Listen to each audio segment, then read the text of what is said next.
DPT, രണ്ടാമത്തത് sentence completion test. Simple ആയിട്ട് വരുന്ന ഒരുപാട് പഠിക്കാനില്ലാത്ത ടെസ്റ്റാണ്.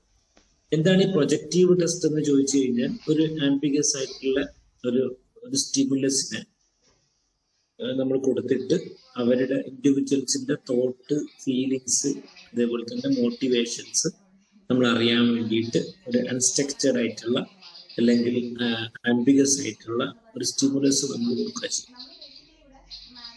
അത് ശരിക്കും വെച്ച് കഴിഞ്ഞാൽ ആ ടെസ്റ്റിലൂടെ റിവീൽ ചെയ്യുന്നത് അവരുടെ personality dynamics, conflict, emotional state, ഇതൊക്കെ നമുക്ക് അറിയാൻ വേണ്ടിയിട്ട് പറ്റും.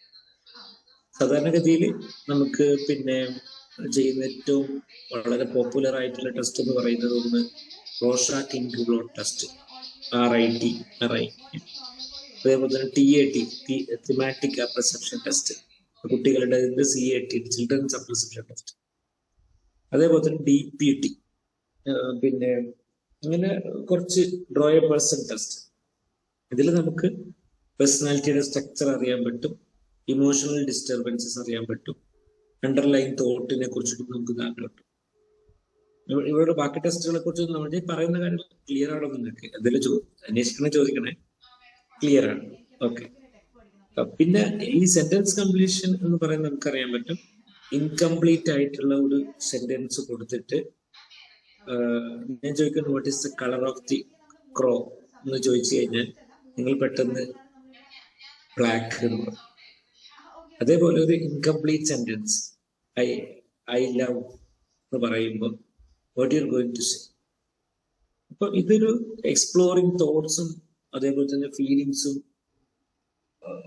ഒക്കെ നമ്മൾ ആറ്റിറ്റ്യൂഡൊക്കെ നോക്കുന്ന ഒരു ടെസ്റ്റാണ് ശരിക്കും. ഇതിൽ underline motivations, conflict, personality trait, emotional state, ഇതൊക്കെ നമുക്ക് അളക്കാൻ വേണ്ടിയിട്ട് പറ്റും. ഒരു മനുഷ്യൻ എന്തൊക്കെ കോപ്പിംഗ് സ്റ്റൈലാണ് ഉപയോഗിക്കുന്നത്, അതേപോലെ തന്നെ സെൽഫ് പെർസെപ്ഷൻസ് എങ്ങനെയാണ്, ഇന്റർപേഴ്സണൽ റിലേഷൻഷിപ്പ്, അതുകൊണ്ടാണ് ഫാദറുമായിട്ടുള്ള റിലേഷൻഷിപ്പ്, മദറുമായിട്ടുള്ള റിലേഷൻഷിപ്പ്, അതേപോലെ തന്നെ അവരുടെ കോപ്പിംഗ് സ്റ്റൈൽ, പേഴ്സണൽ സ്ട്രെസ് വരുമ്പോൾ എങ്ങനെയാണ് കോപ്പ് ചെയ്യുന്നത്, സെൽഫ് പെർസെപ്ഷൻ, അയാളെ കുറിച്ചിട്ടുള്ള അയാളുടെ പെർസെപ്ഷൻ എങ്ങനെയാണ്, പോസിറ്റീവ് ആണോ നെഗറ്റീവ് ആണോ, സെൽഫ് എസ്റ്റീം ഉണ്ടോ ഇല്ലയോ, ഇതൊക്കെ നമുക്ക് അളക്കാൻ പറ്റും. ശരിക്കും നമ്മൾ ഇതെങ്ങനെ അളക്കാന്ന് വെച്ച് കഴിഞ്ഞാൽ രണ്ട് തരത്തിലാണ് ഇതിന്റെ ഒരു ഇന്റർപ്രിട്ടേഷൻ വരുന്നത്. ഇപ്പോൾ അശ്വതി മാം പറയും, ഒന്ന് നമുക്ക് ക്വാളിറ്റേറ്റീവ് അനാലിസിസ് എന്നും ക്വാണ്ടിറ്റേറ്റീവ് അനാലിസിസ് എന്ന് പറയാൻ പറ്റും. അതിന്റെ ഓരോ സെന്റൻസ് വെച്ചിട്ട് ഇന്നത് വന്നു കഴിഞ്ഞാൽ ഇന്നത് പറഞ്ഞിട്ട് നമുക്കൊരു വളരെ ക്വാണ്ടിറ്റേറ്റീവ് ആയിട്ട് അനാലിസിസ് ചെയ്യാൻ പറ്റും. പിന്നെ ക്വാളിറ്റേറ്റീവ് അനാലിസിസ്, ഇത് രണ്ടും നമുക്ക് വർക്ക്ഔട്ട് ചെയ്യാൻ വേണ്ടി പറ്റുന്ന ഒരു സംഗതിയാണ്. രണ്ടാമത്തത് നമ്മളിപ്പോ നമ്മൾ സാധാരണ ഇപ്പൊ ഒരു ക്വാളിറ്റേറ്റീവ് ആയിട്ട് അനാലിസിസ് ചെയ്യുകയാണെങ്കിൽ ലാംഗ്വേജ് യൂസ്, അതിന്റെ ലാംഗ്വേജിന്റെ ടോൺ എങ്ങനെയാണ്, അതേപോലെ തന്നെ അതിലുപയോഗിച്ച വേർഡ്സ് എങ്ങനെയാണ്, ഇതൊക്കെ വെച്ചുകൊണ്ട് ലാംഗ്വേജ് വെച്ചുകൊണ്ട് ചെയ്യും. ഇമോഷണൽ ടോൺ വെച്ചുകൊണ്ട് നമുക്ക് അതിനെ ഇന്റർപ്രറ്റ് ചെയ്യാൻ പറ്റും. അതേപോലെ തന്നെ നമ്മൾ സാധാരണ പാറ്റേൺ എങ്ങനെയാണ്, സെയിം പാറ്റേൺസ്, ഇമോഷണൽ പാറ്റേൺസ് എങ്ങനെയാണ്, അതിന്റെ പാറ്റേൺസ് ഒക്കെ എങ്ങനെയാണ് വരുന്നത്, സിമിലർ ആയിട്ടുള്ള സംഗതികൾ, കൺസിസ്റ്റൻസി, ചില സംഗതികൾ കൺസിസ്റ്റന്റ് ആയിട്ട് അങ്ങനെ തന്നെ പറയുന്നുണ്ടോ, അത് മാറുന്നുണ്ടോ, അതൊക്കെ നമുക്ക് നോക്കാം. അപ്പൊ കൺഫ്യൂസ്ഡ് ആണ്. ഇപ്പൊ 2-3 സ്ഥലത്ത് മരണത്തെ കുറിച്ച് മരിക്കണം എന്ന് പറയുന്നുണ്ട്, but I have A fear about death എന്ന് പറയുന്നുണ്ട്. അപ്പൊ നമുക്ക് മനസ്സിലാക്കാൻ പറ്റും there are confusion. നമ്മൾ ശരിക്കും കോണ്ടെക്സ്റ്റ് അനാലിസിസ് ചെയ്യണം, അവരുടെ കണ്ടന്റ് അനാലിസിസ് ചെയ്യണം, കോണ്ടെക്സ്റ്റ്, അവരുടെ ബാക്ക്ഗ്രൗണ്ട്, സർക്കംസ്റ്റാൻസസ്, അയാൾ ഇപ്പോഴത്തെ സിറ്റുവേഷൻസ് എങ്ങനെയൊക്കെയാണെന്നൊക്കെ നമ്മൾ അറിയണം. കണ്ടന്റ് നോക്കണം, കോണ്ടെക്സ്റ്റ് നോക്കണം, ഏത് തീമാണ് വരുന്നത്, identify the root theme, pattern, ഇതൊക്കെ നമുക്ക് നോക്കാം. അതേപോലെ തന്നെ ഇതിനോട് ഇൻഫറൻസ് കിട്ടുന്ന കാര്യങ്ങൾ എന്തൊക്കെയാണ്, ഡ്രോയിങ് കൺക്ലൂഷൻ, അയാൾ കൺക്ലൂഷൻ എങ്ങനെയാണ്, ഹോപ്പ്ഫുൾ ആയിട്ടുള്ള കൺക്ലൂഷൻ ആണോ, ഹോപ്പ്ലെസ് ആയിട്ടുള്ള കൺക്ലൂഷൻ ആണോ കൂടുതൽ വരുന്നത് എന്നുള്ളത്. ഇതാണ് basic about projective test and sentence completion test. നമ്മൾ ഇവിടുത്തെ ഒരു സെന്റൻസ് കംപ്ലീഷൻ ടെസ്റ്റ് എങ്ങനെയാണ് ചെയ്യേണ്ടതെന്ന് പറയും, അതെങ്ങനെയാണ് ഇന്റർപ്രറ്റ് ചെയ്യേണ്ടതെന്ന് പറയും, അത് അങ്ങനെ എന്ത് ചെയ്യാൻ പറ്റുന്നത് വർക്ക്ഔട്ട് ചെയ്യും. ഓക്കെ, അപ്പം basically I am so happy to have ഇത്തരം ഒരു സെഷൻ നമുക്ക് വളരെ നന്നായിട്ട് നമുക്ക് കൊണ്ടുപോകാൻ വേണ്ടിയിട്ട് പറ്റിയിട്ടുണ്ട്. ഇത്ര ദിവസത്തെ ക്ലാസ്സുകൾ റെക്കോർഡ് ഞെക്കിയിട്ടുണ്ടായിരുന്നു. റെക്കോർഡിലാണോ ഉള്ളത്? ശ്രുതി റെക്കോർഡ് പ്ലീസ് റെക്കോർഡ് ചെയ്യണേ. മിസ്സാവും. സോറി സർ, അത് വിട്ടു. ഇപ്പൊ റെക്കോർഡ് ചെയ്യാം. ഓക്കെ ശരി കഴിഞ്ഞ. അപ്പം ഈ ഒരു സംഗതി നമുക്ക് കൃത്യമായിട്ട് നമുക്ക് മനസ്സിലാക്കി കഴിഞ്ഞാൽ പിന്നെ എളുപ്പത്തിൽ നമുക്ക് മാനേജ് ചെയ്യാൻ വേണ്ടിയിട്ട് പറ്റും. ഇത് വളരെ യൂസ്ഫുൾ ആയിട്ടുള്ള, വളരെ ഹെൽപ്ഫുൾ ആയിട്ടുള്ള ഒരു ടൂളിൽ പെട്ടതാണ് സെന്റൻസ് കംപ്ലീഷൻ. എൻ്റെ മിക്ക ചൈൽഡിലും അഡൽട്ടിലും ഒക്കെ ഈ സെന്റൻസ് കംപ്ലീഷൻ ചെയ്യാറുണ്ട്. എനിക്കത് എളുപ്പത്തിൽ ആളുകൾ അനലൈസ് ചെയ്യാൻ സഹായിക്കാറുണ്ട്. അവർ പറയുന്ന ഉത്തരത്തിനപ്പുറത്തുള്ള കുറേ ഇൻഫറൻസ് നമുക്ക് അതിലൂടെ കിട്ടാം. എന്തായാലും let us discuss about the sentence completion test. And one more thing, നിങ്ങൾ ഈ സെഷൻ കഴിഞ്ഞതിന് ശേഷം എല്ലാവരും അതിന്റെ ഫീഡ്ബാക്കും കാര്യങ്ങളൊക്കെ ഗ്രൂപ്പിൽ എഴുതി അറിയിക്കുക. ഇപ്പോൾ നമുക്ക് അറിയാൻ പറ്റുക എല്ലാവരുടെയും, നിങ്ങൾ ഓരോരുത്തരുടെയും ഇൻപുട്ട് വളരെ ഇമ്പോർട്ടൻ്റ് ആണ്. എല്ലാവരും അഭിപ്രായങ്ങൾ പറയുക. നമുക്ക് ഒരുപാട് ഇൻസൈറ്റ് ഉണ്ടാവും, ഒരുപാട് മാറ്റങ്ങൾ വരുത്താൻ വേണ്ടി പറ്റും.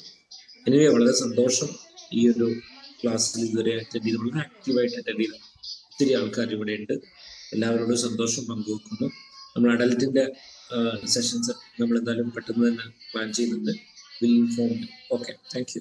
ഞാൻ പറഞ്ഞ കാര്യത്തിൽ എന്തെങ്കിലും ക്ലാരിറ്റി കുറവുണ്ടോ? ക്ലിയർ ആണ്? Okay, then Aswathy can proceed please. Yes sir, thank you sir. Thank U.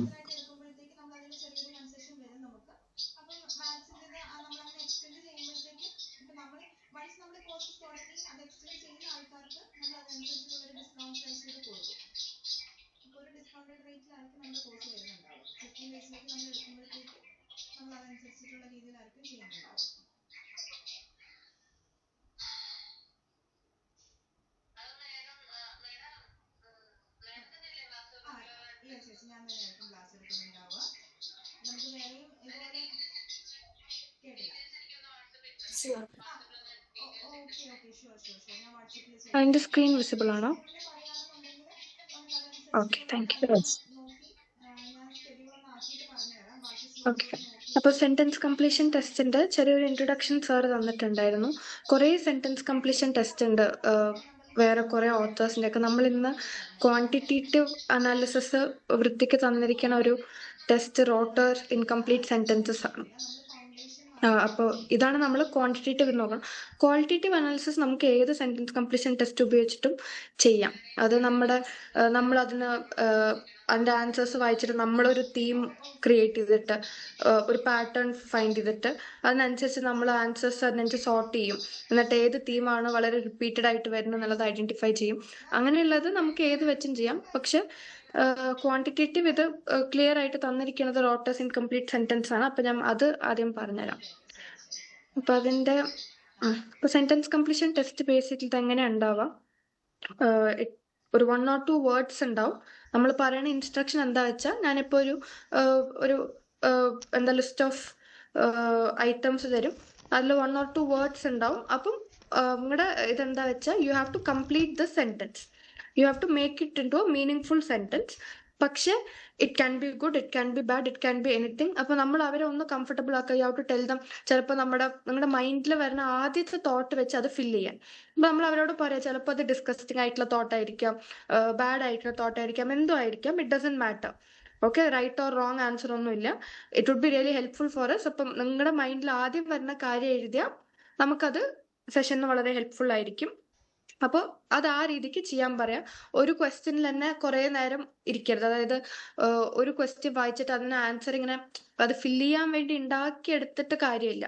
അപ്പൊ അവരോട് പറയാം, മൈൻഡിൽ വരുന്ന ആദ്യത്തെ കാര്യം വെച്ച് ജസ്റ്റ് അത് ഫില്ല് ചെയ്യുക. You don't have to think about anything. പിന്നെ കോൺഫിഡൻഷ്യാലിറ്റിന്റെ കാര്യമൊക്കെ ഈ ടെസ്റ്റ് ചെയ്യുമ്പോൾ അവരോട് കുറച്ചുകൂടെ അത് സ്ട്രോങ് ആക്കുക. അവരോട് പറയാം, അതായത് അതർ ദെൻ തെറപ്പിസ്റ്റ് ഞാനുള്ളത് വേറെ ആരും ഇത് വായിക്കില്ല. നമ്മൾ ചിലപ്പം ഇപ്പൊ ക്ലിനിക്കില് ജവാദ് സാറിന്റെ ചില കേസസിനും നമ്മൾ അസസ്മെന്റ്സ് എന്തെങ്കിലും ഇതാക്കുമ്പോൾ, പ്രത്യേകിച്ച് സെന്റൻസ് കംപ്ലീഷൻ ടെസ്റ്റ് ഒക്കെ ചെയ്യുമ്പോൾ അവർ ഭയങ്കര ഹെസിറ്റന്റ് ആയിരിക്കും. ബിക്കോസ് സാർ അവരുടെ തെറപ്പിസ്റ്റ് സാർ ആണല്ലോ. അപ്പൊ നമ്മൾ അവരോട് പറയും, ഇത് ഞാൻ പോലും വായിക്കില്ല, ആസ് സൂൺ ആസ് അവരത് കംപ്ലീറ്റ് ചെയ്ത പാടെ നമ്മളത് തിരിച്ചിട്ട് സാറിന്റെ കയ്യിൽ കൊടുക്കും. നമ്മളല്ല അത് വായിക്കുക എന്നുള്ളത് അവർക്ക് ഉറപ്പ് വരുത്തിയിട്ടാണ് ചില ആൾക്കാർ കംഫർട്ടബിൾ ആവാതൊക്കെ ചെയ്യാൻ. അങ്ങനെയും ഉണ്ടാവും. അപ്പൊ ഇത് ചെയ്യുമ്പം കുട്ടികളാണെങ്കിൽ പോലും ഒരു കോൺഫിഡൻഷ്യാലിറ്റിന്റെ കാര്യമൊക്കെ കുറച്ചുകൂടെ പാരന്റ്സ് നമ്മളിത് പാരന്റ്സിനോടൊന്നും പറയില്ല, ഇതിലിപ്പോ എഴുതുന്ന കാര്യങ്ങളൊന്നും നമ്മൾ പാരന്റ്സിന് കാണിക്കില്ല എന്നുള്ളതൊക്കെ കുറച്ച് കൂടെ ഒന്ന് അഷ്യൂർ ചെയ്യാം. ഓക്കെ, ഇതെന്താ അഡ്മിനിസ്ട്രേഷനിൽ ബേസിക്കലി വരുന്നതാണ്. നമ്മൾ പെന്നോ പെൻസിലോ കൊടുത്തിട്ട് will tell them to do it. Okay, അപ്പം ഇതെങ്ങനെയാണ് സെന്റൻസ് വരുന്നത്. അപ്പൊ ഈ സെന്റൻസിൽ കുറെ കാറ്റഗറി സ്കൂളിനെ കുറിച്ച് വരും, സ്റ്റഡീസിനെ കുറിച്ച്, ഫാദർ മദർ ഫാമിലിനെ കുറിച്ചുള്ളത്, പിന്നെ അവരുടെ ഫിയറിനെ കുറിച്ച്, അവരെ ദേഷ്യപ്പെടുത്തുന്ന കാര്യങ്ങള്, അതായത് കുട്ടികൾക്ക് ബോയ്സിനോടുള്ള പോയിന്റ് ഓഫ് വ്യൂ, ഗേൾസിനോടുള്ള പോയിന്റ് ഓഫ് വ്യൂ, അങ്ങനെയുള്ള കുറെ കാറ്റഗറീസ് എന്നുള്ള ഐറ്റംസ് ഉണ്ട്. ഓക്കെ, ഇതിന്റെ ഒരു സ്കോറിങ്, അതായത് നമ്മൾ എങ്ങനെ അനലൈസ് ചെയ്യാൻ പോണെന്ന് വെച്ചാൽ 6 ഇതിലാണ് നമ്മൾ റേറ്റ് ചെയ്യണത്. അതായത് 6 7 0 1 2 3 4 5 6 ഇത്രയും സ്കോറാണ് നമ്മൾ ഓരോ പോയിന്റിന് കൊടുക്കാൻ പറ്റുക. അപ്പൊ നമ്മളിത് ഏത് രീതിക്കാണ് കൊടുക്കുക? 0 എന്ന് പറഞ്ഞാൽ മോസ്റ്റ് പോസിറ്റീവും 6 എന്ന് പറഞ്ഞാൽ മോസ്റ്റ് കോൺഫ്ലിക്റ്റ്, അതായത് most negative. But there are some sentences that are positive sentence. പിന്നെ there are few neutral sentence. Neutral sentence നമ്മൾ 3 എന്ന സ്കോർ കൊടുക്കും. എക്സാമ്പിൾസ് ഞാൻ പറഞ്ഞുതരാം, what is positive, what is neutral എന്നൊക്കെ. പിന്നെ there is something that is most conflict, അത് most negative sentence. അപ്പൊ പോസിറ്റീവ് റേഞ്ചിൽ 3 ഉണ്ട്, P1 P2 P3, പിന്നെ ന്യൂട്രൽ, പിന്നെ കോൺഫ്ലിക്റ്റിൽ C1 C2 C3. ഓക്കെ, ഇതില് ഇപ്പൊ ഇവിടെ ജസ്റ്റ് ചെറിയൊരു എക്സാമ്പിൾ തന്നിട്ടുണ്ട്. ഇപ്പൊ മൈ ഫാദർ എന്ന് പറഞ്ഞ ഒരു സെന്റൻസ് ഉണ്ട്. അപ്പൊ ഈ മൈ ഫാദർ എന്ന് പറഞ്ഞ സെന്റൻസിൽ ഇപ്പൊ കുട്ടി എഴുതിയിരിക്കുക my father always frightens me അല്ലെങ്കിൽ ഫ്രൈറ്റൻഡ് മീ എന്ന് പറയുമ്പോൾ ഇറ്റ് ഇസ് മോസ്റ്റ് കോൺഫ്ലിക്റ്റ്, ഒരു നെഗറ്റീവ് സെന്റൻസ് ആണ്. അപ്പൊ 6 ആണ് അവർ സ്കോർ ചെയ്തിരിക്കുന്നത്, വിച്ച് ഇസ് മോസ്റ്റ് കോൺഫ്ലിക്റ്റ്. പിന്നെ my father always worked very hard, ഇത് നമുക്ക് പോസിറ്റീവ് ആണെന്നും പറയാൻ പറ്റില്ല, നെഗറ്റീവ് ആണെന്നും പറയാൻ പറ്റില്ല. ഫാദർ ഹാർഡ് വർക്കിംഗ് ആയിരുന്നു എന്നുള്ളത് നെഗറ്റീവ് കാര്യമൊന്നുമല്ല, എന്നാൽ പിന്നെ അതിന് വലിയ പോസിറ്റീവ് കാര്യമില്ല. ഫാദറും കുട്ടിയും തമ്മിലുള്ള റിലേഷൻഷിപ്പിൽ പോസിറ്റീവ് ആയിട്ട് ഇവിടെ ഒന്നുമില്ല. So it is A neutral sentence. അപ്പൊ അത് നമ്മൾ 3 കൊടുക്കും. ഇപ്പൊ my father always loved me and made me love, ഇത് സ്പെസിഫിക്കലി ഭയങ്കര പോസിറ്റീവ് ആയിട്ടുള്ള സെന്റൻസ് ആണ്. അച്ഛനും മോളും തമ്മിലുള്ള റിലേഷൻഷിപ്പിന് പോസിറ്റീവ് ആയിട്ടുള്ള ആൻസർ ആണ് വന്നിരിക്കുന്നത്. അപ്പൊ ഇതിനും 0 എന്ന് പറയുമ്പോൾ മോസ്റ്റ് പോസിറ്റീവ്, ഏറ്റവും പോസിറ്റീവ് ആയിട്ടുള്ള റെസ്പോൺസ് ആണ് 0 കൊടുക്കുക. ഓക്കെ, ഈ രീതിക്കാണ് നമ്മൾ സ്കോർ ചെയ്യുക. പിന്നെ അഗൈൻ ഇപ്പൊ ഇത് ഒരു പ്രൊജക്റ്റീവ് ടെസ്റ്റിന്റെ ഒരു ഇതെന്താ വെച്ചാൽ ഇത് നമ്മൾ ഭയങ്കര സബ്ജക്റ്റീവ് ആണ്. ഈവൻ ദോ ഇത് ക്വാണ്ടിറ്റേറ്റീവ് ആണെങ്കിൽ പോലും ഇതിപ്പോ ഞാൻ സ്കോർ ചെയ്യുമ്പോൾ എനിക്ക് മോസ്റ്റ് പോസിറ്റീവ് ആയിട്ട് തോന്നിയ കാര്യം ചിലപ്പോൾ നിങ്ങളിൽ ഒരാൾക്ക് മോസ്റ്റ് പോസിറ്റീവ് ആയിട്ട് തോന്നില്ല. ചിലപ്പോൾ ഒരു 2 അല്ലെങ്കിൽ 1 2 കൊടുക്കാൻ മാത്രമേ ഉള്ളതേ തോന്നുള്ളൂ. മോസ്റ്റ് പോസിറ്റീവ് എന്ന് പറയുമ്പോൾ 0 ആണ് score. Something that I feel is most positive doesn't necessarily should feel most positive to everyone here. അപ്പൊ അങ്ങനെ ചില സ്കോറിംഗില് നമ്മൾ വേറെ ആൾക്കാർ ചെയ്യുമ്പോൾ സ്കോറിംഗിൽ അങ്ങനെ ചില മാറ്റങ്ങളൊക്കെ ഉണ്ട്. Because it is subjective. നമുക്ക് എന്താണ് ഏറ്റവും പോസിറ്റീവ് ആയിട്ട് തോന്നണത്, നമുക്ക് എന്താണ് അടുത്തത്. പക്ഷെ അവര് മാക്സിമം എക്സ്പ്ലനേഷൻ തന്നിട്ടുണ്ട്. അതിന്റെ വാലിഡിറ്റി റിലയബിലിറ്റി ഒക്കെ കീപ്പ് ചെയ്യാൻ വേണ്ടിയിട്ട് കുറെ പേര് ചെയ്താലും ഏറെക്കുറെ ഒരേ സ്കോർ വരുന്ന രീതിക്ക് അവര് മാക്സിമം അവര് ഡിസ്ക്രിപ്ഷൻസ് തന്നിട്ടുണ്ട്. ഞാൻ പറഞ്ഞുതരാം അത് P1 P2 P3 എങ്ങനെയാ ചെയ്യാന്നുള്ളത്. But still that can be a little changes. 2-3 therapist ചെയ്യുമ്പോൾ ചെറിയ ചേഞ്ചസ് ഒക്കെ സ്കോറിംഗിൽ വരാൻ ചാൻസ് ഉണ്ട്. ഓക്കെ, അപ്പൊ ഈ പോസിറ്റീവ് റെസ്പോൺസസിൽ P1 എന്ന് പറയണത് P3 ആണ് ഏറ്റവും പോസിറ്റീവ്, മോസ്റ്റ് പോസിറ്റീവ് P3 ആണ്. P1 slightly on the positive side, അതിന് നമ്മൾ സ്കോർ 2 ആണ് കൊടുക്കുക.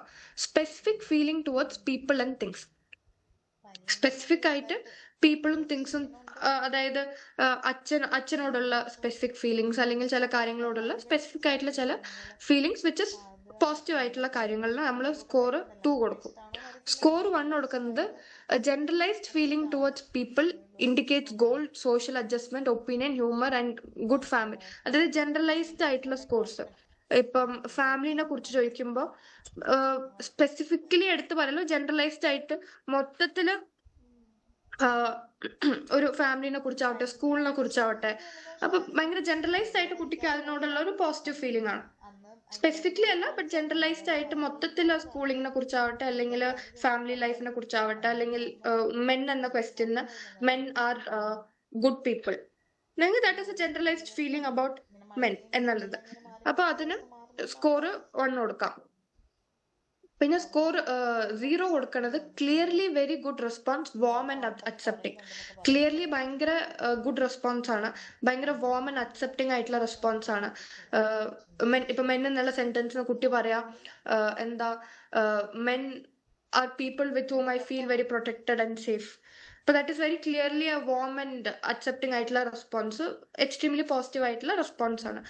അങ്ങനെയാണെങ്കിൽ P3 കൊടുക്കാം, അതായത് സ്കോർ 0 കൊടുക്കാം. ഓക്കെ. അപ്പൊ നമ്മൾ പോസിറ്റീവ് റെസ്പോൺസിൽ മൊത്തത്തിൽ നോക്കണത് പോസിറ്റീവ് ആറ്റിറ്റ്യൂഡ് ഉണ്ടാവണം, ഓപ്റ്റിമിസ്റ്റിക് ആയിട്ടുള്ള ഔട്ട്ലുക്ക് ഉണ്ടാവണം. ഇപ്പൊ ഇപ്പൊ ടുമോറോ എന്നൊക്കെ ഉണ്ട്, tomorrow will be A good day എന്നൊക്കെ ആണെങ്കിൽ it is an optimistic response. അപ്പൊ ഇങ്ങനത്തെ ചില കാര്യങ്ങൾ നമ്മൾ പോസിറ്റീവ് സൈഡിലോട്ട് എടുക്കും. ഇനി കോൺഫ്ലിക്ട് റെസ്പോൺസിൽ അൺഹെൽത്തി മാലഡ്ജസ്റ്റഡ് ആയിട്ടുള്ള അൺഹെൽത്തി ആയിട്ടുള്ള അവരുടെ എന്താ ഹോസ്റ്റിലിറ്റി, പെസിമിസം. പെസിമിസ്റ്റിക് എന്ന് പറയുമ്പോൾ നെഗറ്റീവ് ആയിട്ടുള്ള ഔട്ട്ലുക്ക്, ഫ്യൂച്ചറിനെ കുറിച്ചുള്ള നെഗറ്റീവ് ആയിട്ടുള്ള ഔട്ട്ലുക്ക്, ഓപ്റ്റിമിസത്തിന്റെ ഓപ്പോസിറ്റ്. പിന്നെ ചില കാര്യത്തിനോട് നെഗറ്റീവ് ആയിട്ട് നമ്മൾ കുറെ കുട്ടികളിൽ കാണാറുണ്ട്, അബ്യൂസ് ഇതൊക്കെ കഴിഞ്ഞ കുട്ടികൾ മെൻ എന്ന ടോപ്പിക് വരുമ്പോൾ തന്നെ അവര് മെൻ, ഫാദർ, അങ്ങനെ എന്തും മെൻ റിലേറ്റഡ് ആയിട്ടുള്ള എന്തൊരു ഇത് വരുമ്പോഴും അവര് അങ്ങനെ നെഗറ്റീവ് ആയിട്ടുള്ള ആൻസേഴ്സ് ആയിരിക്കും തരാം. Men I am afraid of, അല്ലെങ്കിൽ മെൻ ആർ വെരി കോംപ്ലിക്കേറ്റഡ്. പിന്നെ ചില കുട്ടികൾ എഴുതും men are not good but some people are good, അങ്ങനെ എഴുതും. അതായത് അങ്ങനെ അതൊക്കെ നെഗറ്റീവ് ആയിട്ടുള്ള ആറ്റിറ്റ്യൂഡ്സിൽ വരും. അപ്പൊ അങ്ങനെയാണെങ്കിൽ C1, C2, C3 എന്ന കാറ്റഗറിയിലാണ് വരിക. C1 നമ്മൾ 4 ആയിരിക്കും സ്കോർ കൊടുക്കുക, that is slightly negative.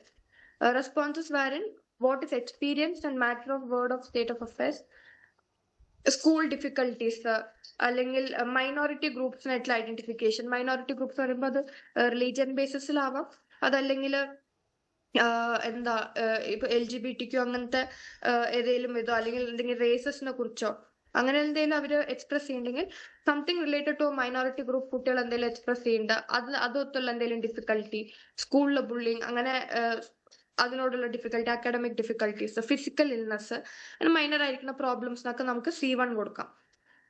C2 that is score 5, കുറച്ചുകൂടെ സീരിയസ് ആയിരിക്കുന്ന പ്രോബ്ലംസ്, ജനറലൈസ്ഡ് ഡിഫിക്കൽട്ടി ആണ്, ബ്രോഡർ ആൻഡ് ജനറലൈസ്ഡ് ഡിഫിക്കൽട്ടി ആണ്, ഇൻഫീരിയോറിറ്റി ഫീലിങ്സ്, പിന്നെ കൺസേൺ ഓവർ വൊക്കേഷണൽ ചോയ്സ്, അവർ പഠിക്കണ കാര്യങ്ങളോ അവര് എടുത്തിരിക്കുന്ന കോഴ്സ് അങ്ങനത്തെ എന്തെങ്കിലും കാര്യത്തിനോടുള്ള ഒരു ബുദ്ധിമുട്ട്, പിന്നെ ഡിഫിക്കൽട്ടി ഇൻ ഹെറ്ററോസെക്ഷൽ റിലേഷൻഷിപ്പ്, അവരുടെ റിലേഷൻഷിപ്സിലുള്ള ബുദ്ധിമുട്ട്. അത് അവർ സ്പെസിഫിക്കലി ഇതിൽ ഹെറ്ററോസെക്ഷൽ എന്ന് പറഞ്ഞു, ബിക്കോസ് ഹോമോസെക്ഷൽ വരുമ്പോൾ it will go to the minority groups. പിന്നെ ജനറലൈസ്ഡ് സോഷ്യൽ ഡിഫിക്കൽട്ടി, അങ്ങനത്തെ കാര്യങ്ങളൊക്കെ സ്കോർ 5 കൊടുക്കാം. അടുത്തത് score 6, which is the most conflicting area, most serious, truly an indication of maladjustment, suicidal wishes, sexual conflict, family, close ഫാമിലിയിലുള്ള problems, fears of insanity. Fears of insanity എന്ന് പറയുമ്പോൾ അവർക്ക് എന്തെങ്കിലും mental health issue വന്നു പോവോ എന്നുള്ള fear കുറെ പേരിൽ കാണാം. ആൻസൈറ്റിനെ കുറിച്ചൊക്കെ കുറെ പേര് ഇത് നമ്മൾ മെൻഷൻ ചെയ്യാറുണ്ട്. പിന്നെ strong negative inferred inner conflict, ഇങ്ങനത്തെ കാര്യത്തിനൊക്കെ നമ്മൾ C3 കൊടുക്കും. നമ്മൾ ബേസിക്കലി നോക്കുമ്പോൾ വളരെ നമ്മളും ഈ C1, C2, C3 most serious അല്ലെങ്കിൽ ലിറ്റിൽ മോർ സീരിയസ്, പിന്നെ ഒരു മൈൽഡ് കോൺഫ്ലിക്ട് ഏരിയ എന്ന രീതിക്ക് ചെയ്തിട്ട് കൊടുത്താൽ മതി. പിന്നെ ന്യൂട്രൽ റെസ്പോൺസസ്. പിന്നെ ഇതിൽ ഒമിഷൻസ് ഉണ്ട്. ഒമിഷൻസ് എന്ന് പറഞ്ഞാൽ എല്ലാവരും ചിലപ്പോൾ നമ്മൾ എന്താ ഇൻസ്ട്രക്ഷൻ കൊടുക്കുമ്പോൾ അവരോട് മാക്സിമം പറയും, അതായത് മാക്സിമം എല്ലാ സെന്റൻസും ചെയ്യണം എന്നുള്ളത്. ബട്ട് നമുക്ക് ഫോഴ്സ് ചെയ്യാൻ പറ്റില്ല, ഇതെല്ലാം കമ്പൽസറി ചെയ്യണം എന്ന് പറയാൻ പറ്റില്ല. But will tell them as much as possible എല്ലാ സെന്റൻസും കവർ ചെയ്യാൻ നോക്കുക. ചില ആൾക്കാരൊക്കെ ചെയ്യാറുണ്ട്, പക്ഷെ ചില ആൾക്കാർ ചെയ്യാറില്ല. അവർ കുറെ ചിന്തിക്കുന്നിട്ട് എനിക്കൊന്നും തോന്നുന്നില്ല, എനിക്കിതിനൊന്നും തോന്നുന്നില്ല എന്ന് പറഞ്ഞിട്ട് ദേ കീപ് ഇറ്റ് ബ്ലാങ്ക്. അപ്പൊ ഈ ഒമിഷൻസ് ഇങ്ങനെ അവർ പറയേണ്ടത്, അതായത് മോർ ദാൻ 20 ഒമിഷൻസ് ഉണ്ടെങ്കിൽ we won't consider this test. ഈ 40 സെന്റൻസ് ആണ് ഉള്ളത്. ഈ 40-ൽ 20-ൽ കൂടുതൽ ഒമിഷൻ ഉണ്ടെങ്കിൽ ദെൻ വി കാൺ ടേക്ക് ഇത് നമുക്ക് ഇങ്ങനെ സ്കോർ ചെയ്യാൻ പറ്റില്ല. ബിക്കോസ് ഇതിലൊരു സ്കോറിങ് മാർക്സ് വരുന്നുണ്ടല്ലോ, എന്നിട്ട് ഈ മാർക്ക് വെച്ചിട്ട് ഇന്ന മാർക്ക് ഇതിന്റെ കൂടുതലാണെങ്കിൽ there is A Mal adjustment, ഇതിൽ കുറവാണെങ്കിൽ അങ്ങനെ കട്ട് ഓഫ് സ്കോർ ഉണ്ട്. അപ്പൊ 20-ൽ 20ഓളം ഇത് അവർ ഒമിറ്റ് ചെയ്തിട്ടുണ്ടെങ്കിൽ പിന്നെ ആ കട്ട് ഓഫ് സ്കോർ നമുക്ക് യൂസ് ചെയ്യാൻ പറ്റില്ല. അപ്പൊ നമുക്ക് ക്വാണ്ടിറ്റേറ്റീവ് ആയിട്ട് അത് സ്കോർ ചെയ്യാൻ പറ്റില്ല. Okay, then coming to the cut off score. ഇതിലിപ്പം 40 ഐറ്റംസ് ഉണ്ട്. ഇപ്പൊ 40 ഐറ്റംസ് എന്ന് പറയുമ്പോൾ എല്ലാത്തിലും 0 കിട്ടിയ, വിച്ച് എല്ലാത്തിലും പോസിറ്റീവ് റെസ്പോൺസ് ആണെങ്കിലും 0 ആയിരിക്കും സ്കോർ. എല്ലാത്തിലും നെഗറ്റീവ്, മോസ്റ്റ് നെഗറ്റീവ് ആണ് കിട്ടുന്നെങ്കിൽ 6 into 40, 6 into 40 is 240 അല്ലേ? അപ്പം 240 ആയിരിക്കും ഏറ്റവും ഹയസ്റ്റ് സ്കോർ കിട്ടാൻ ചാൻസ് ഉള്ളത്. അപ്പം score up to 135 is considered to be normal. ഒരു 135 വരെയുള്ള സ്കോറൊക്കെ it is normal, it is okay. More than 135 ആവുമ്പോഴാണ് there is some maladjustment. Okay, there is some issues. അത് ഏത് ഏരിയയിലും ആയിരിക്കാം. അത് ഏത് ഏരിയയിലാണ് ഇഷ്യൂ എന്നുള്ളത് നമുക്ക് ക്വാണ്ടിറ്റേറ്റീവ് ഇത് വെച്ചിട്ട് എടുക്കാൻ പറ്റില്ല. But there is A Mal adjustment, there is an abnormality. അവരുടെ ഇതിൽ ഒരു പ്രശ്നമുണ്ട്. അപ്പൊ നമ്മൾ പിന്നെ ക്വാളിറ്റേറ്റീവ് ആയിട്ട് നോക്കിയിട്ട് ഏത് ഏരിയയിലാണ് പ്രശ്നം തോന്നുന്നത് കൂടുതൽ എന്നൊക്കെ നോക്കിയിട്ട് അതിനനുസരിച്ച് ചെയ്യാം. അത് തെറപ്പിയിൽ ഭയങ്കര ഹെൽപ്ഫുൾ ആയിരിക്കുന്ന ഒരു ടെസ്റ്റ്. അതായത് നമ്മൾ ചില കുട്ടികളിൽ, പ്രത്യേകിച്ച് കുട്ടികളിൽ നമ്മൾ ആദ്യമൊക്കെ ഞാൻ വിചാരിച്ചു നമ്മൾ വലിയ ആൾക്കാരുടെ സെന്റൻസ് കംപ്ലീഷൻ അവിടെ റെഗുലർലി ചെയ്യാറുണ്ട്. മോസ്റ്റ് ഓഫ് ദ കേസസ് നമ്മൾ ചെയ്തു നോക്കാറുണ്ട്. പക്ഷെ കുട്ടികളിൽ അങ്ങനെ ചെയ്യൽ കുറവായിരുന്നു. അപ്പൊ കുട്ടികൾക്ക് എത്രത്തോളം ഇതെങ്ങനെ ചെയ്യാൻ പറ്റും എന്നൊക്കെ വിചാരിക്കും. പക്ഷെ അവര് എഴുതി വരുമ്പോൾ വിൽ അണ്ടർസ്റ്റാൻഡ്. അതും പ്രത്യേകിച്ച് ടീനേജേഴ്സിനൊക്കെ നമുക്ക് നല്ലപോലെ കുറെ കാര്യങ്ങൾ അതൊന്ന് മനസ്സിലാക്കാൻ പറ്റും. അവർ നമ്മളോട് പറയാത്ത കുറെ കാര്യങ്ങൾ will be able to understand ഇത് വായിച്ചിട്ട്. അവർക്ക് കുറെ കാര്യത്തിനോടുള്ള ഔട്ട്ലുക്ക് ഇതൊക്കെ വരുമ്പോൾ നമുക്ക് അവരുടെ ഈവൻ ആൻസൈറ്റി ഏത് ഏരിയ റിലേറ്റഡ് ആണ്, ഏത് ഇതിലാണ് ആൻസൈറ്റി കൂടുതൽ, ചിലപ്പോൾ ചോദിക്കുമ്പോൾ അവർ ആൻസൈറ്റിന്റെ നമ്മൾ സിംറ്റംസും കാര്യങ്ങളൊക്കെ ചോദിക്കുമ്പോൾ ഒന്നും കാര്യമായിട്ട് അവരൊന്നും റിപ്പോർട്ട് ചെയ്യില്ല. ഇല്ല, അങ്ങനെ പ്രശ്നം ഇല്ല എന്ന രീതിക്കൊക്കെ ആയിരിക്കും പറയണത്. പക്ഷെ once they do the sentence completion test will be able to see in most of the cases problem areas ഒക്കെ നമുക്ക് ഐഡന്റിഫൈ ചെയ്യാൻ പറ്റും. ഓക്കെ, അപ്പം ഇതാണ് ഈ റോട്ടേഴ്സിന്റെ ടെസ്റ്റ് വരുന്നത്. ഇതേപോലെ ഐ വിൽ ഷോ യു. നമ്മൾ കുറച്ചുകൂടെ ചെറിയ കുട്ടികളിൽ, ഒരുപാട് ചെറിയ കുട്ടികളിൽ നമ്മൾ ഇത്രയും ഇതുള്ളതല്ല ചെയ്യാറ്. അത് കാണിച്ചു തരാം. ഒരു മിനിറ്റ്. മാം ഒരു കാര്യം ചോദിച്ചോട്ടെ? ചോദിച്ചോളൂ. ഒരു സ്കോറിങ്ങിലുള്ള ഒരു ക്ലാരിറ്റിക്ക് വേണ്ടിയിട്ടാണ്. ഇപ്പൊ പറഞ്ഞതിൽ വെച്ചിട്ട് എനിക്ക് മനസ്സിലായത് നമ്മള് പോസിറ്റീവ് ആയിട്ടുള്ള റെസ്പോൺസസിന് 0, ഏറ്റവും കൂടുതൽ നെഗറ്റീവ് ആയിട്ടുള്ള റെസ്പോൺസിന് 6, ന്യൂട്രൽ ആണെങ്കിൽ 3, ആൻഡ് ഇൻ ബിറ്റ്വീൻ വരുന്ന കാര്യങ്ങൾക്ക് എങ്ങനെയാ അതിനല്ലേ ഇങ്ങനെ നമ്മൾ 2, 4 എന്നുള്ള രീതിയിൽ കൊടുക്കുന്നത്? അതല്ലേ നമ്മളിവിടെ സ്പെസിഫൈ ചെയ്തേക്കണേ ഏതൊക്കെ ഇതിന് നമ്മൾ 4 കൊടുക്കണം, 5 കൊടുക്കണം എന്നുള്ളത് അല്ലേ? ഓക്കെ ഓക്കെ, കുറച്ചുകൂടെ എക്സാമ്പിൾസ് ആണെ കാണിച്ചു തരാം. ഈ രണ്ട് പേപ്പർ ഞാൻ അയച്ചു തരാം. ഇതിൽ കുറച്ചുകൂടെ ഒരു എക്സാമ്പിൾസ് തന്നിട്ടുണ്ട്. ഓക്കെ, ഇപ്പൊ കോൺഫ്ലിക്ട് റെസ്പോൺസസ് എന്ന് പറയുമ്പോൾ അത് അൺഹെൽത്തി അല്ലെങ്കിൽ മാലഡ്ജസ്റ്റഡ് ആയിട്ടുള്ള ഫ്രെയിം ഓഫ് മൈൻഡ് ആണ് ഇൻഡിക്കേറ്റ് ചെയ്യണം. അതായത് അവരുടെ ആ പർട്ടിക്കുലർ ഐറ്റംസ് ടുവേർഡ്സ് അവരുടെ frame of mind is unhealthy, അല്ലെങ്കിൽ എന്തോ ഒരു മാലഡ്ജസ്റ്റ്മെന്റ് ഉണ്ട് എന്നുള്ളത്. Hostility, pessimism, hopelessness, suicidal wishes, അങ്ങനത്തെ കാര്യങ്ങളൊക്കെ. സ്റ്റേറ്റ്മെന്റ് ഓഫ് അൺഹാപ്പി എക്സ്പീരിയൻസസ്, പാസ്റ്റിൽ ഉണ്ടായ മാലഡ്ജസ്റ്റ്മെന്റിന്റെ ഇൻഡിക്കേഷൻസും കാര്യങ്ങളൊക്കെ ആയിരിക്കും ഈ കോൺഫ്ലിക്ട് ഏരിയയിൽ വരുന്നത്. അപ്പം C1 category are responses in which concern is expressed regarding such things as the world of state affairs, financial problem, specific school difficulties, ഇങ്ങനത്തെ കാര്യങ്ങൾ. അതായത് ജനറലൈസ്ഡ് ആയിരിക്കുന്ന കാര്യങ്ങൾ, അങ്ങനത്തെ ഒരു ബ്രോഡർ ഏരിയയിലുള്ള ഡിഫിക്കൽട്ടീസും കാര്യങ്ങളായിരിക്കും വരുന്നത്. പിന്നെ ഫിസിക്കൽ ഇൽനെസ്സിനെ കുറിച്ചുള്ള കംപ്ലൈന്റ്സ്, ഇതൊക്കെയാണ് അവർ C1 പറയണത്.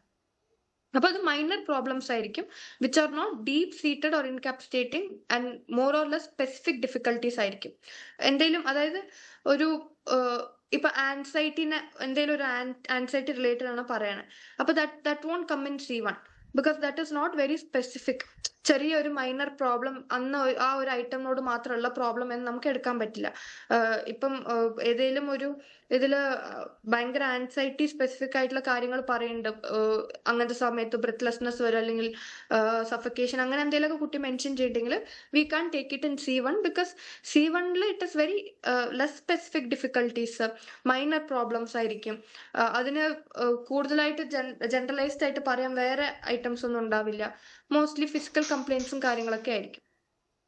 പിന്നെ more serious indications of maladjustment are found in C2 category. അപ്പൊ ഇവിടെ കുറച്ചുകൂടെ ജനറലൈസ്ഡ് ആയിരിക്കണം ഡിഫിക്കൽട്ടീസ്. C1 ഉള്ളതിനേക്കാളും കുറച്ചുകൂടെ ജനറലൈസ്ഡ് ആയിരിക്കും ഡിഫിക്കൽട്ടീസ് ആയിരിക്കും ഇതിൽ ഇൻക്ലൂഡ് ചെയ്യണം. ഇൻഫീരിയോറിറ്റി ഫീലിംഗ്, സൈക്കോസൊമാറ്റിക് കംപ്ലൈന്റ്സ്, പിന്നെ ഫെയിലിയറിനെ കുറിച്ച് പറയണത്, പിന്നെ ജനറലൈസ്ഡ് ആയിരിക്കണം school problem, lack of goals കുറെ ഇതിൽ കാണാം. നമ്മളിപ്പോ ഫ്യൂച്ചറിനെ കുറിച്ചുള്ള ഐറ്റംസ് ഒക്കെ വരുമ്പോൾ അവർ അതിനോടൊന്നും നോ ഐഡിയ, നത്തിങ്, അല്ലെങ്കിൽ അറിയില്ല എന്ന രീതിക്കൊക്കെ ആൻസർ ചെയ്യും. അപ്പൊ അവർക്ക് അവിടെ ഒരു ഗോൾ ഓറിയന്റഡ് ആയിട്ടുള്ള ഇതില്ല, they don't know what to do next എന്ന കാര്യങ്ങളൊക്കെ, ഒരു ഇൻഅഡിക്വസിന്റെ ഫീലിംഗ്, അങ്ങനത്തെ കാര്യങ്ങളൊക്കെ ഇതിൽ C2 വരും. അല്ല സോറി, C2 വരും. C3 വരുമ്പോൾ കുറച്ചുകൂടെ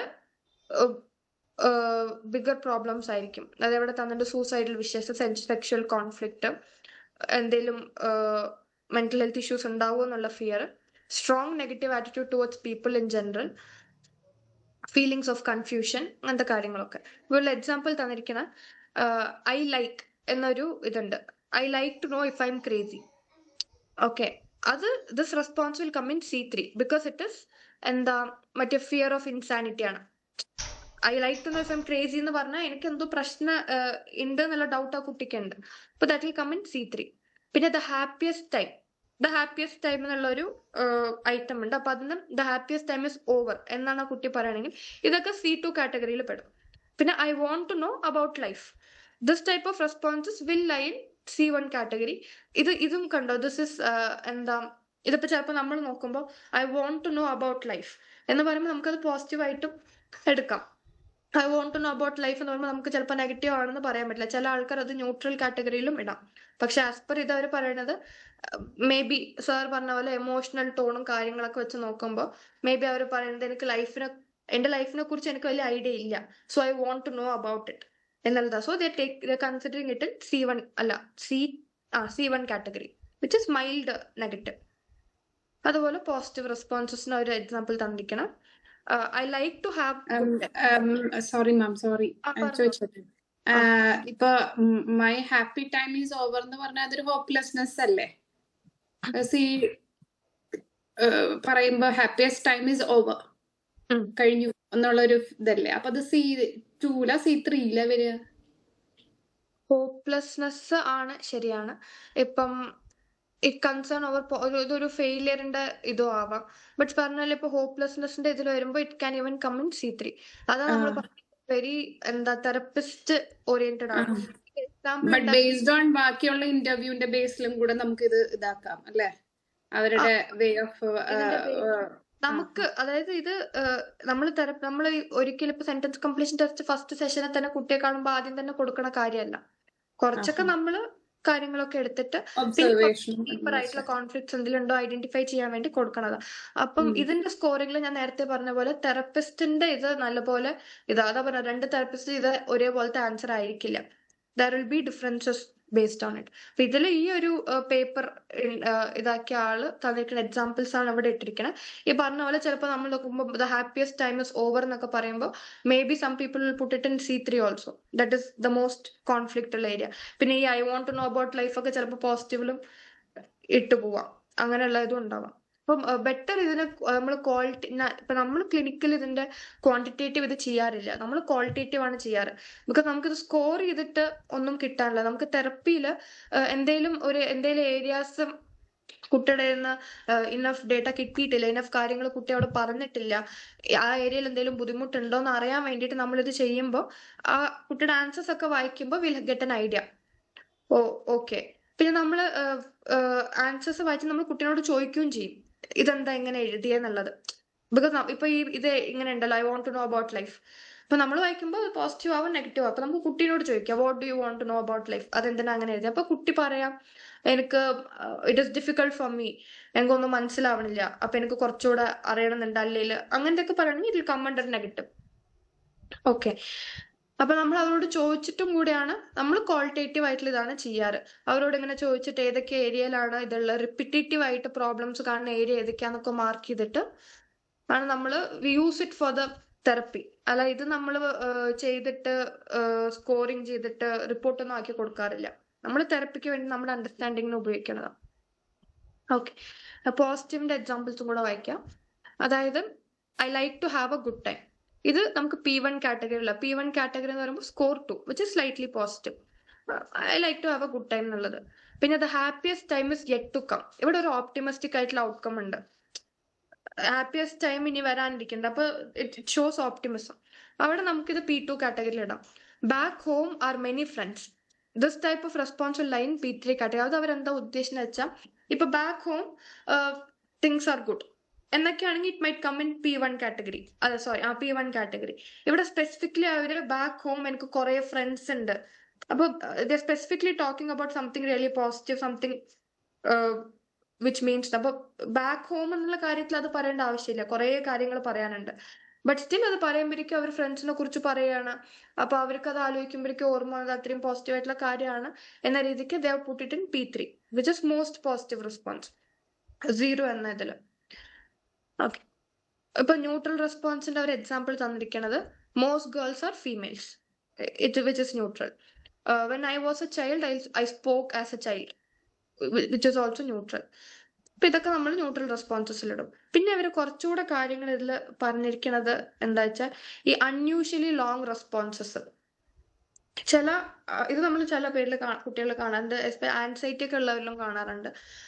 ഭയങ്കര ഇപ്പൊ നമ്മൾ ഇതിലൊരു ലൈൻ ഇങ്ങനെ തന്നിട്ടുണ്ടല്ലോ, അപ്പൊ യൂഷ്വലി ഇറ്റ് ഇസ് അണ്ടർസ്റ്റുഡ് നമ്മൾ ആ ലൈനിൽ ഒതുങ്ങണ പോലത്തെ സെന്റൻസ് ആണ് വെക്കേണ്ടെന്നുള്ളത്, മേ ബി 3-4 വേർഡ്സ് മോർ എന്ന രീതിക്ക്. അപ്പൊ ചില ആൾക്കാർ ഇങ്ങനെ ഭയങ്കര സെന്റൻസ് ആയിട്ട് ആ പേപ്പറിന്റെ സൈഡിലും ബാക്കിലും അങ്ങനെ കിട്ടുന്ന സ്ഥലത്തൊക്കെ അത് കംപ്ലീറ്റ് ചെയ്ത് വെക്കും.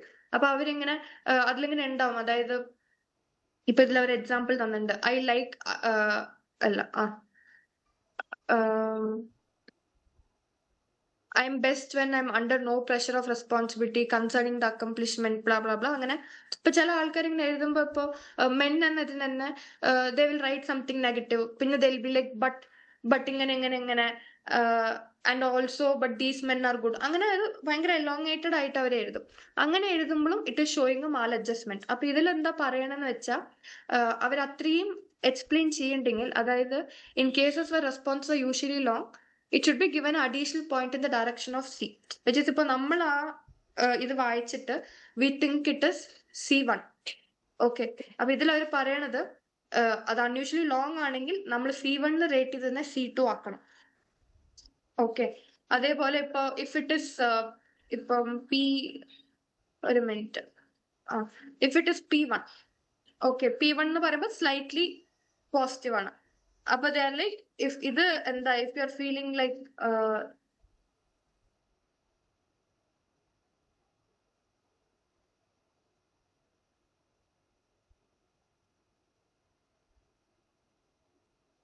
Okay sorry.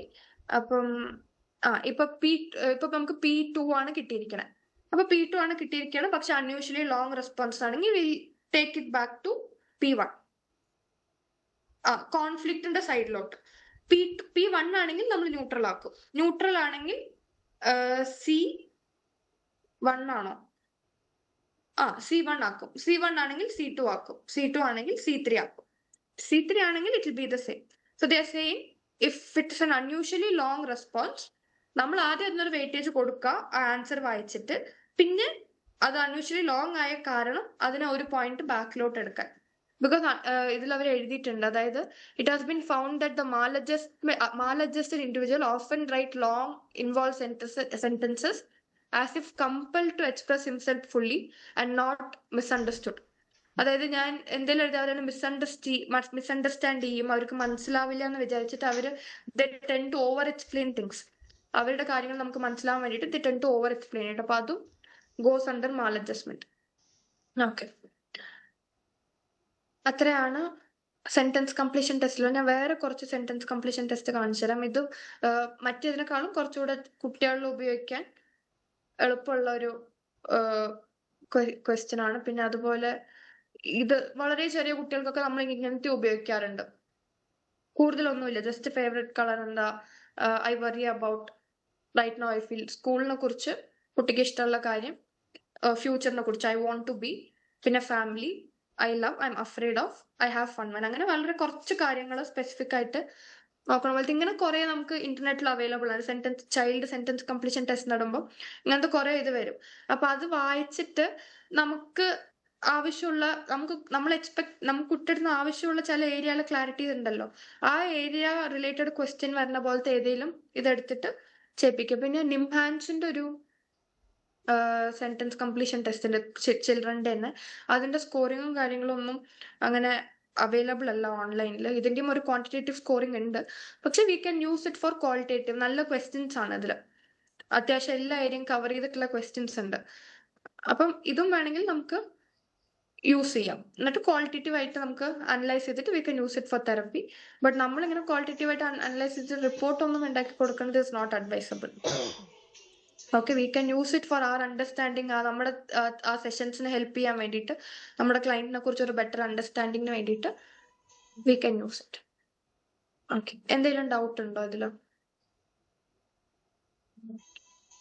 മാം, ചോദിച്ചോ. ഇതിന്റെ സ്കോറിംഗില് അതൊന്നുകൂടെ ഒന്ന് പറഞ്ഞത്, ആ ഒരു ഭാഗത്ത് പോലെ ആ ഒരു ഷീറ്റിലോ വോയിസ് ബ്രേക്ക് ആവണോടാ, ഒന്ന് ക്ലിയർ ആവണില്ല. എന്റെ വോയിസ് ചെറിയൊരു പ്രശ്നമുണ്ട്. പറഞ്ഞോളൂ. ഇതിന്റെ സ്കോറിംഗ് കാണിച്ചതിൽ ആ പേജ് ഒന്നുകൂടെ ഒന്ന് എക്സ്പ്ലെയിൻ ചെയ്തത്. അതായത് ഇപ്പൊ ഇത്തിരി ഐറ്റംസ് ഉണ്ടല്ലോ, ഇതിന് ആൾക്കാര് ഇത് നമ്മൾ ആദ്യം ഫില്ല് ചെയ്യും, അവരത് ആദ്യം ആൻസർ ചെയ്തിട്ടുണ്ടാവും. പിന്നെ ഇതിൽ നമ്മൾ 7 രീതിക്ക് സ്കോർ ചെയ്യാം. 0, 1, 2, 3, 4, 5, 6 അങ്ങനെ 7 പോയിന്റിൽ നമുക്ക് സ്കോർ ചെയ്യാൻ പറ്റും. 0 എന്ന് പറയുമ്പോൾ മോസ്റ്റ് പോസിറ്റീവും, 6 എന്ന് പറയുമ്പോൾ മോസ്റ്റ് നെഗറ്റീവും. അങ്ങനെയാണ് അതിന്റെ സ്കെയിൽ വരുന്നത്. പിന്നെ ബാക്കി ഞാൻ ഈ പറഞ്ഞ C1, C2, C3 ആ രീതിക്ക് നോക്കിയാൽ മതി. 0 മോസ്റ്റ് പോസിറ്റീവ് ആയിരിക്കും. 1 എന്ന് പറയുന്നത് അത്യാവശ്യം ജനറലൈസ്ഡ് രീതിക്ക് കുറച്ചുകൂടെ പോസിറ്റീവ് ആണ്. 2 എന്ന് പറയുമ്പോൾ ഇറ്റ് ഇസ് സ്ലൈറ്റ്ലി പോസിറ്റീവ് സൈഡിലോട്ടുള്ളത്. പിന്നെ 3 is A neutral response. 3 positive അല്ല നെഗറ്റീവ് അല്ല എന്നുള്ള neutral response. 4 is slightly negative. 5 is more negative. 6 is extremely negative. ആ രീതിക്കാണ് സ്കോറിംഗ് വരുന്നത്. അപ്പൊ നമ്മളത് അങ്ങനെ എല്ലാ ഐറ്റംസും സ്കോർ ചെയ്ത് കഴിഞ്ഞിട്ട് നമ്മൾ മൊത്തം ആഡ് ചെയ്യും. ആഡ് ചെയ്തിട്ട് if it is coming above 135 then there is some maladjustment seen in their frame of mind. Okay, പക്ഷെ ഏത് ഏരിയയിലാണ് മാലഡ്ജസ്റ്റ്മെന്റ് ഉള്ളത് എന്നുള്ളത് നമ്മൾ വേണം വായിച്ചു നോക്കിയിട്ട് തീംസ് ഇതൊക്കെ ഐഡന്റിഫൈ ചെയ്തിട്ട് റിപ്പീറ്റഡ്ലി കുട്ടികൾ പറയണ കാര്യങ്ങൾ, റിപ്പീറ്റഡ്ലി പ്രോബ്ലംസ് കാണുന്ന ഏരിയാസ് അങ്ങനെ എടുത്തിട്ട് we can find the area where there is a maladjustment seen. പക്ഷെ ഈ സ്കോർ വെച്ചിട്ട് we can just assume 135 above ആണെങ്കിൽ there is a maladjustment, 135 below ആണെങ്കിൽ it is normal എന്നുള്ളത്. മനസ്സിലായോ? ഓക്കെ, വേറെ എന്തെങ്കിലും ഡൗട്ട്സ് ഉണ്ടോ ഇതില്? ഇല്ല, ഞാൻ ഈ എല്ലാ ഇതും ഡോക്യുമെന്റ്സും അയച്ചുതരാം ഗ്രൂപ്പില്, നമുക്ക് റെഫർ ചെയ്യാൻ ഉപയോഗിക്കാം. Okay, fine. പിന്നെ ഇന്നത്തെ ക്ലാസ്, അതായത് ഇന്നത്തെ അസസ്മെന്റ് ഇതോടെ കഴിഞ്ഞു. നമുക്ക് ഇതുവരെ ഉള്ള ഏതെങ്കിലും മുമ്പത്തെ ഡൗട്ട്സ് അങ്ങനെ എന്തെങ്കിലും ഉണ്ടെങ്കിൽ ഇപ്പൊ ചോദിക്കാം. അതൊന്നും ഇല്ലെങ്കിൽ we can go to a feedback session. അതിന്റെ മുമ്പ് if there is any doubts you can ask. നമ്മൾ ആ സ്കേഡ് ചെയ്തില്ലേ, screening test for child anxiety related disorders, അതില് 2 വേർഷൻ, ചൈൽഡ് ഇതും പാരന്റിന്റെയും സ്ക്രീനിങ്ങിനുള്ള പേപ്പർ ഉണ്ടായിരുന്നല്ലോ അതില്. അപ്പൊ നമ്മൾ അതിലെ സ്കോർ പറഞ്ഞപ്പോ ഇതില് ഏതിലായാലും പറഞ്ഞ 25, 30 ആണെങ്കിൽ സിഗ്നിഫിക്കന്റ് ആയിട്ടുള്ള ഇതുണ്ടെന്നുള്ളതല്ല. അപ്പൊ ഏതിലായാലും 30ക്ക് മേലെ ആയി കഴിഞ്ഞാൽ എന്നാണോ, അത് രണ്ടിലും നമ്മൾക്ക് 30യുടെ മേലെ വേണമെന്ന് പ്രശ്നമില്ലല്ലോ? അതായത് നമ്മൾ ഈ പാരന്റും ഇതും ചെയ്യണത് രണ്ട് സൈഡും അറിയാൻ വേണ്ടിയിട്ടാണ്. പക്ഷെ നമ്മൾ ആൻസൈറ്റി കൂടുതലും കുട്ടിയുടെ ഇതിനും ആണ് നമ്മൾ അഡ്വാൻറ്റേജ് കൂടുതൽ, അതായത് വെയിറ്റേജ് കൂടുതൽ കൊടുക്കുക ചൈൽഡിന്റെ റെസ്പോൺസിന്. പക്ഷെ ആക്സെപ്റ്റൻസ് ഇല്ലെങ്കിൽ, ഇൻസൈറ്റ് ഇല്ലെങ്കിൽ പാരന്റ് പറയണതും കൂടെ നമുക്ക് നോക്കാം. പിന്നെ വലിയൊരു ഡിഫറൻസ് ഉണ്ടെങ്കിൽ then we have to check. വലിയൊരു ഡിഫറൻസ് ഉണ്ട്, കുട്ടി പറയുന്നത് വെച്ച് നല്ല ആൻസൈറ്റി പോലെ തോന്നുന്നുണ്ട്, പാരന്റ്സ് പറയുന്നത് വെച്ചാൽ അങ്ങനെ ഒരു പ്രശ്നം തോന്നില്ല എന്നുണ്ടെങ്കിൽ then maybe we have to check. വേറെ കുട്ടി എന്തെങ്കിലും പ്രിട്ടൻഡ് ചെയ്യാണോ, വേറെ എന്തെങ്കിലും ഇപ്പൊ സ്കൂളിൽ പോകാൻ വേറെ എന്തോ പ്രശ്നം ഉണ്ടായിട്ട് സ്കൂളിൽ പോകാൻ താല്പര്യം ഇല്ലാഞ്ഞിട്ട് വയറ് വേദനിക്കണം എന്നൊക്കെ കള്ളം പറയണോ, ഇങ്ങനെ എന്നുള്ളതൊക്കെ ഇതിപ്പം അങ്ങനത്തെ കാര്യങ്ങളും അതുപോലെ തന്നെ ഡിസോസിയേറ്റീവ് ആയിട്ടുള്ള കാര്യങ്ങളും ഉണ്ടാവുമല്ലോ. ഇപ്പത്തെ കാലത്ത് അങ്ങനെ ഡിസോസിയേറ്റീവ് ആയിട്ട് കുട്ടികൾ മാമിന്റെ അടുത്തൊക്കെ വരാറുണ്ടോ? നമ്മള് ക്ലിനിക്കിൽ ജവാദ് സാർ കണ്ടൊരു കുട്ടിക്ക് ഡിസോസിയേറ്റീവ് എക്സ്പീരിയൻസ് ഉണ്ടായിട്ടുള്ള കുട്ടിയുടെ ചെറിയ കുട്ടി 5-6 വയസ്സെങ്ങാനേ ഉള്ളൂ. അങ്ങനത്തെ കേസസ് ഒക്കെ ഉണ്ടായിട്ടുണ്ട്. കുട്ടിക്ക് ഒരു അബ്യൂസ് ഉണ്ടായിട്ടുണ്ട് ചെറുതായിട്ട്. ആ ആളെ ആ പരിസരത്ത് എവിടെയെങ്കിലൊക്കെ കാണുമ്പോ ഒക്കെ ഒരു ഡിസോസിയേറ്റീവ് എക്സ്പീരിയൻസ് ഒക്കെ വരാറുണ്ട്. അങ്ങനത്തെ കേസൊക്കെ ഉണ്ട്. ഞാൻ സ്കൂളിലായിരുന്നപ്പോ വേറൊരു സ്കൂളിലായിരുന്നപ്പോ 3rd ഗ്രേഡിൽ ഒരു കുട്ടിക്ക് ഇതുപോലെ വേറെ ഒരാളെ കാണുന്നു എന്ന് പറഞ്ഞിട്ടുള്ള ഹാലൂസിനേഷൻ അല്ല, അത് ശരിക്കും ഒരു ഡിസോസിയേറ്റീവ് ആയിട്ടുള്ള രീതിയിലായിരുന്നു ആ കുട്ടി പറഞ്ഞിരുന്നത്. പക്ഷെ എത്ര കൺവിൻസ് ചെയ്യാൻ ട്രൈ ചെയ്തിട്ടൊന്നും ഒരു ചേഞ്ച് ഉണ്ടായിരുന്നില്ല. She wanted to go back to Tamil Nadu and study there. അതായിരുന്നു അവളുടെ ഇന്റൻഷൻ. അതുപോലെ തന്നെ നടന്നു. നമ്മൾ പാരന്റ്സിന്റെ അടുത്ത് പറഞ്ഞു, സോ ദാറ്റ് ഇത് കറക്റ്റ് ആയിട്ട് അത് ഡീൽ ചെയ്തില്ലെങ്കിൽ again this will continue if certain situations which is not good എന്നുള്ള രീതിയിൽ അവൾക്ക് ഇഷ്ടപ്പെടാത്ത കാര്യങ്ങൾ വരുമ്പോൾ അത് അങ്ങനെ തന്നെ കാണിക്കും എന്നുള്ളത് പറഞ്ഞു. ഡിസോസിയേഷൻ കുട്ടികളിൽ കാണാറുണ്ട്, കുറവാ, ബട്ട് കേസസ് വരാറുണ്ട്. പിന്നെ ആൻസൈറ്റി കുറെ കുട്ടികളിൽ വരാറുണ്ട്. ആൻസൈറ്റി നമ്മൾ അന്ന് ഡിസ്കസ് ചെയ്തില്ലേ, മറ്റേ വോമിറ്റിംഗ് ഇതൊക്കെ ഉള്ള അത് കുറെ കാണാറുണ്ട്. പിന്നെ ഇപ്പൊ റീസെന്റ് ഞാൻ കണ്ടു തുടങ്ങിയത് കുറെ കുട്ടികളിൽ OCD. അത് ഞാൻ റീസെന്റ് ടൈംസിലാണ് കുറെ കാണുന്നത്. OCD-ന്റെ അത് കുറെ പേര് ഡയഗ്നോസ് ചെയ്യാതെയും പോലെ നമ്മുടെ വന്നൊരു ക്ലയന്റ് വേറൊരു ഹോസ്പിറ്റൽ ആദ്യം കാണിച്ചിട്ട് അവര് കുട്ടിക്ക് ബിഹേവിയർ ഇഷ്യൂ എന്ന് പറഞ്ഞിട്ട് വിട്ടു. ബിഹേവിയർ പ്രോബ്ലം ആണ്, അവളുടെ വാശിയാണ്, ദേഷ്യമാണ്, അങ്ങനെയൊക്കെ പറഞ്ഞ് അവര് വിട്ടു. പക്ഷെ പിന്നെ നമ്മൾ നോക്കിയപ്പോ ഇറ്റ് വാസ് OCD ആയിരുന്നു കുട്ടിക്ക്. അപ്പൊ അങ്ങനെയും കുറെ മിസ്ഡയഗ്നോസ് ആയി പോണതും ഉണ്ടാവും. വേറെ എന്തെങ്കിലും ഡൗട്ട് ഉണ്ടോ? അപ്പൊ ഈ സ്കേഡിന്റെ ഇതില് ഈ പറഞ്ഞ പോലെ പാരന്റ് വേർഷനും ആ സെയിം ഞാൻ പറഞ്ഞില്ലേ, അതിലെ സ്കോറിംഗിൽ 40 or 41 ഐറ്റംസ് എങ്ങാനും 20 എത്ര ഐറ്റംസ് അല്ലേ, സെയിം നമ്പർ ഓഫ് ഐറ്റംസ് ആണ് പാരന്റ്സിന്റെ ഇതിലും ചിൽഡ്രന്റെ ഇതിലും. അത് സെയിം ക്വസ്റ്റ്യൻസ് തന്നെയാണ്, ജസ്റ്റ് പോയിന്റ് ഓഫ് വ്യൂ മാറി ക്വസ്റ്റ്യൻ ഫ്രെയിം ചെയ്തിട്ടുണ്ടെന്നേ ഉള്ളൂ. ക്വസ്റ്റ്യൻ സെയിം ആണ്. അപ്പൊ നമ്മൾ രണ്ടും ആ ഇതിലിട്ട് സ്കോർ ചെയ്തിട്ട് നോക്കാം. വലിയ ഡിസ്ക്രിമിനൻസി വരണ്ടെങ്കിൽ മാത്രം ഫർദർ എന്താ കാര്യം എന്നുള്ളത് ഫർദർ ഹിസ്റ്ററിയും കാര്യങ്ങളും എടുത്ത് ഒന്നുകൂടെ നോക്കാം. പക്ഷെ ചെറിയൊരു ഡിസ്ക്രിപ്പൻസി ആണെങ്കിൽ വി ക്യാൻ ഗോ വിത്ത് ഇപ്പൊ ചൈൽഡിന്റെ ഇതാണെങ്കിലും കൺസിഡർ ചെയ്താൽ മതി. ചെറിയ എന്തായാലും ഡിസ്ക്രിപ്പൻസി ഉണ്ടാവും സ്കോറിംഗിൽ. വേറെ എന്തെങ്കിലും ഡൗട്ട് ഉണ്ടോ? ഇല്ല. വേറെ ആർക്കെങ്കിലും ഏതെങ്കിലും ഡൗട്ട് ഉണ്ടെങ്കിൽ ഇപ്പൊ ചോദിക്കാം. അശ്വതി ഡൗട്ട് ഉണ്ടോ? ഹന? ഞാൻ വയ്യാതിരിക്കായിരുന്നു, അപ്പൊ ഞാൻ ചെക്ക് ചെയ്തിട്ടില്ല കുറച്ച് ക്ലാസ്സിന്. ഓക്കെ, പിന്നീടാണേലും എന്തെങ്കിലും ഉണ്ടെങ്കിലും വാട്സപ്പില് ചോദിച്ചാൽ മതി. ചോദിക്കാം. ഓക്കെ മാം, ഏതെങ്കിലും കണ്ടക്ട് അല്ലെങ്കിൽ OD oppositional detain disorder handle ചെയ്തിട്ടുള്ള കേസസ് ഉണ്ടായിട്ടുണ്ടോ? എനിക്ക് പൊതുവെ അങ്ങനെ കുട്ടികൾ വരുമ്പോൾ ഞാൻ ചെറുങ്ങനൊന്ന് ടെൻഷൻ ആവാറുണ്ട്. അപ്പോ അതില് ഇപ്പൊ മാമിന് എന്തെങ്കിലും ഒന്നൊരു ഗൈഡൻസ് പറയാൻ പറ്റുമെങ്കിൽ നല്ലതായിരുന്നു.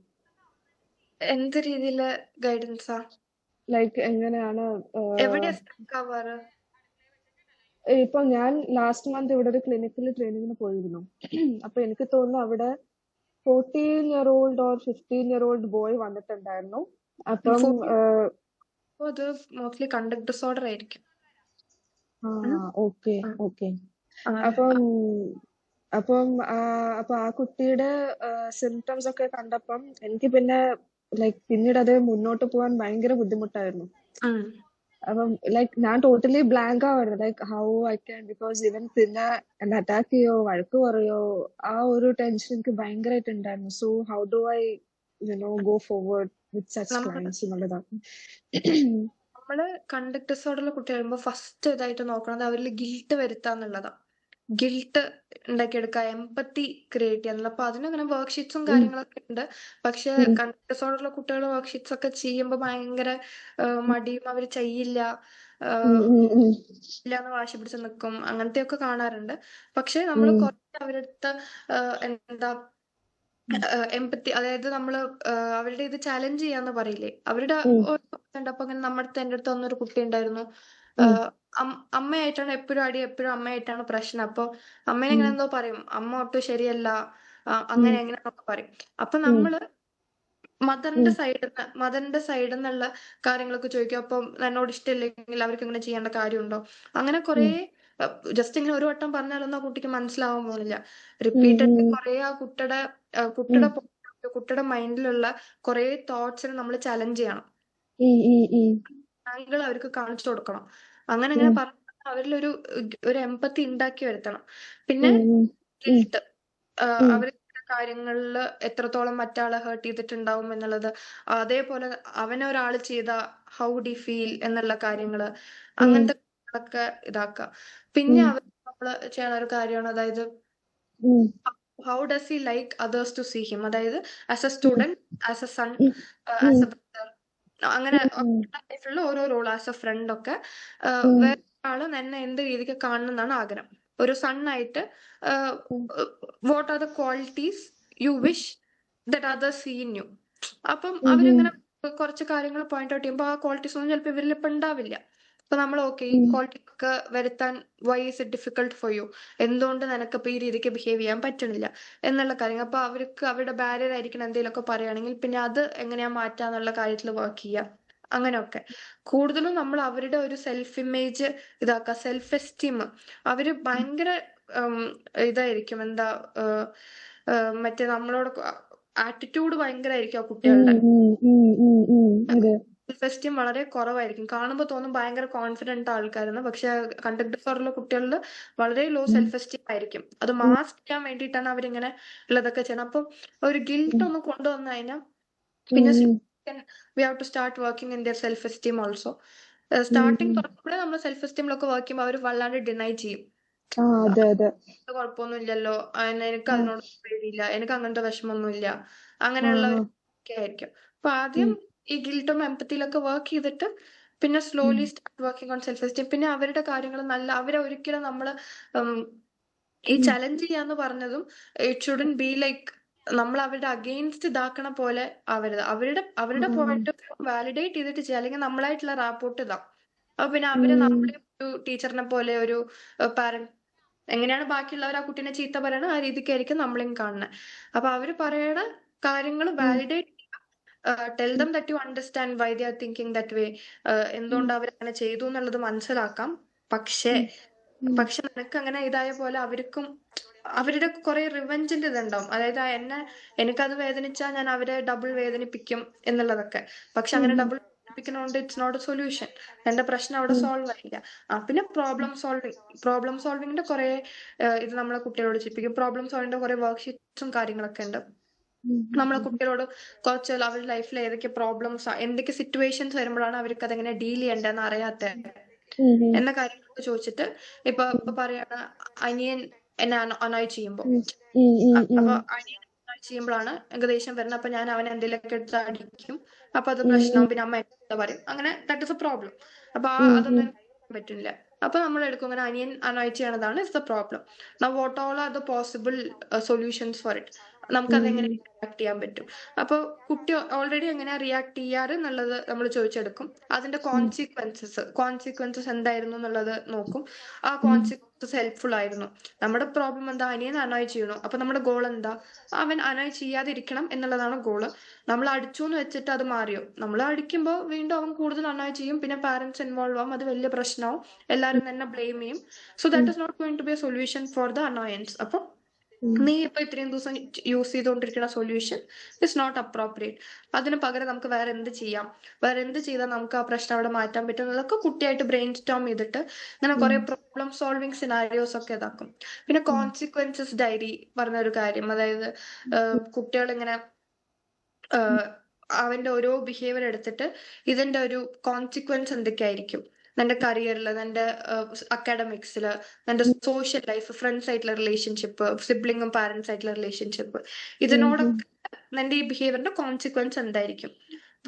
മോസ്റ്റ്ലി എല്ലാം നെഗറ്റീവ് കോൺസിക്വൻസസ് ആയിരിക്കും. അപ്പൊ നമ്മൾ പറയാം കോൺസിക്വൻസ് ഒക്കെ മാറ്റണം എന്നില്ലേ, ഇത് മാറ്റുകയാണെങ്കിൽ എന്തൊക്കെ ചെയ്യണം എന്നുള്ള. പിന്നെ അവർക്ക് ഇങ്ങനെ ഗോൾ സെറ്റിംഗ് പഠിപ്പിച്ചു കൊടുക്കുക, ചെറിയ ചെറിയ ഗോൾസ് കൊടുക്കുക.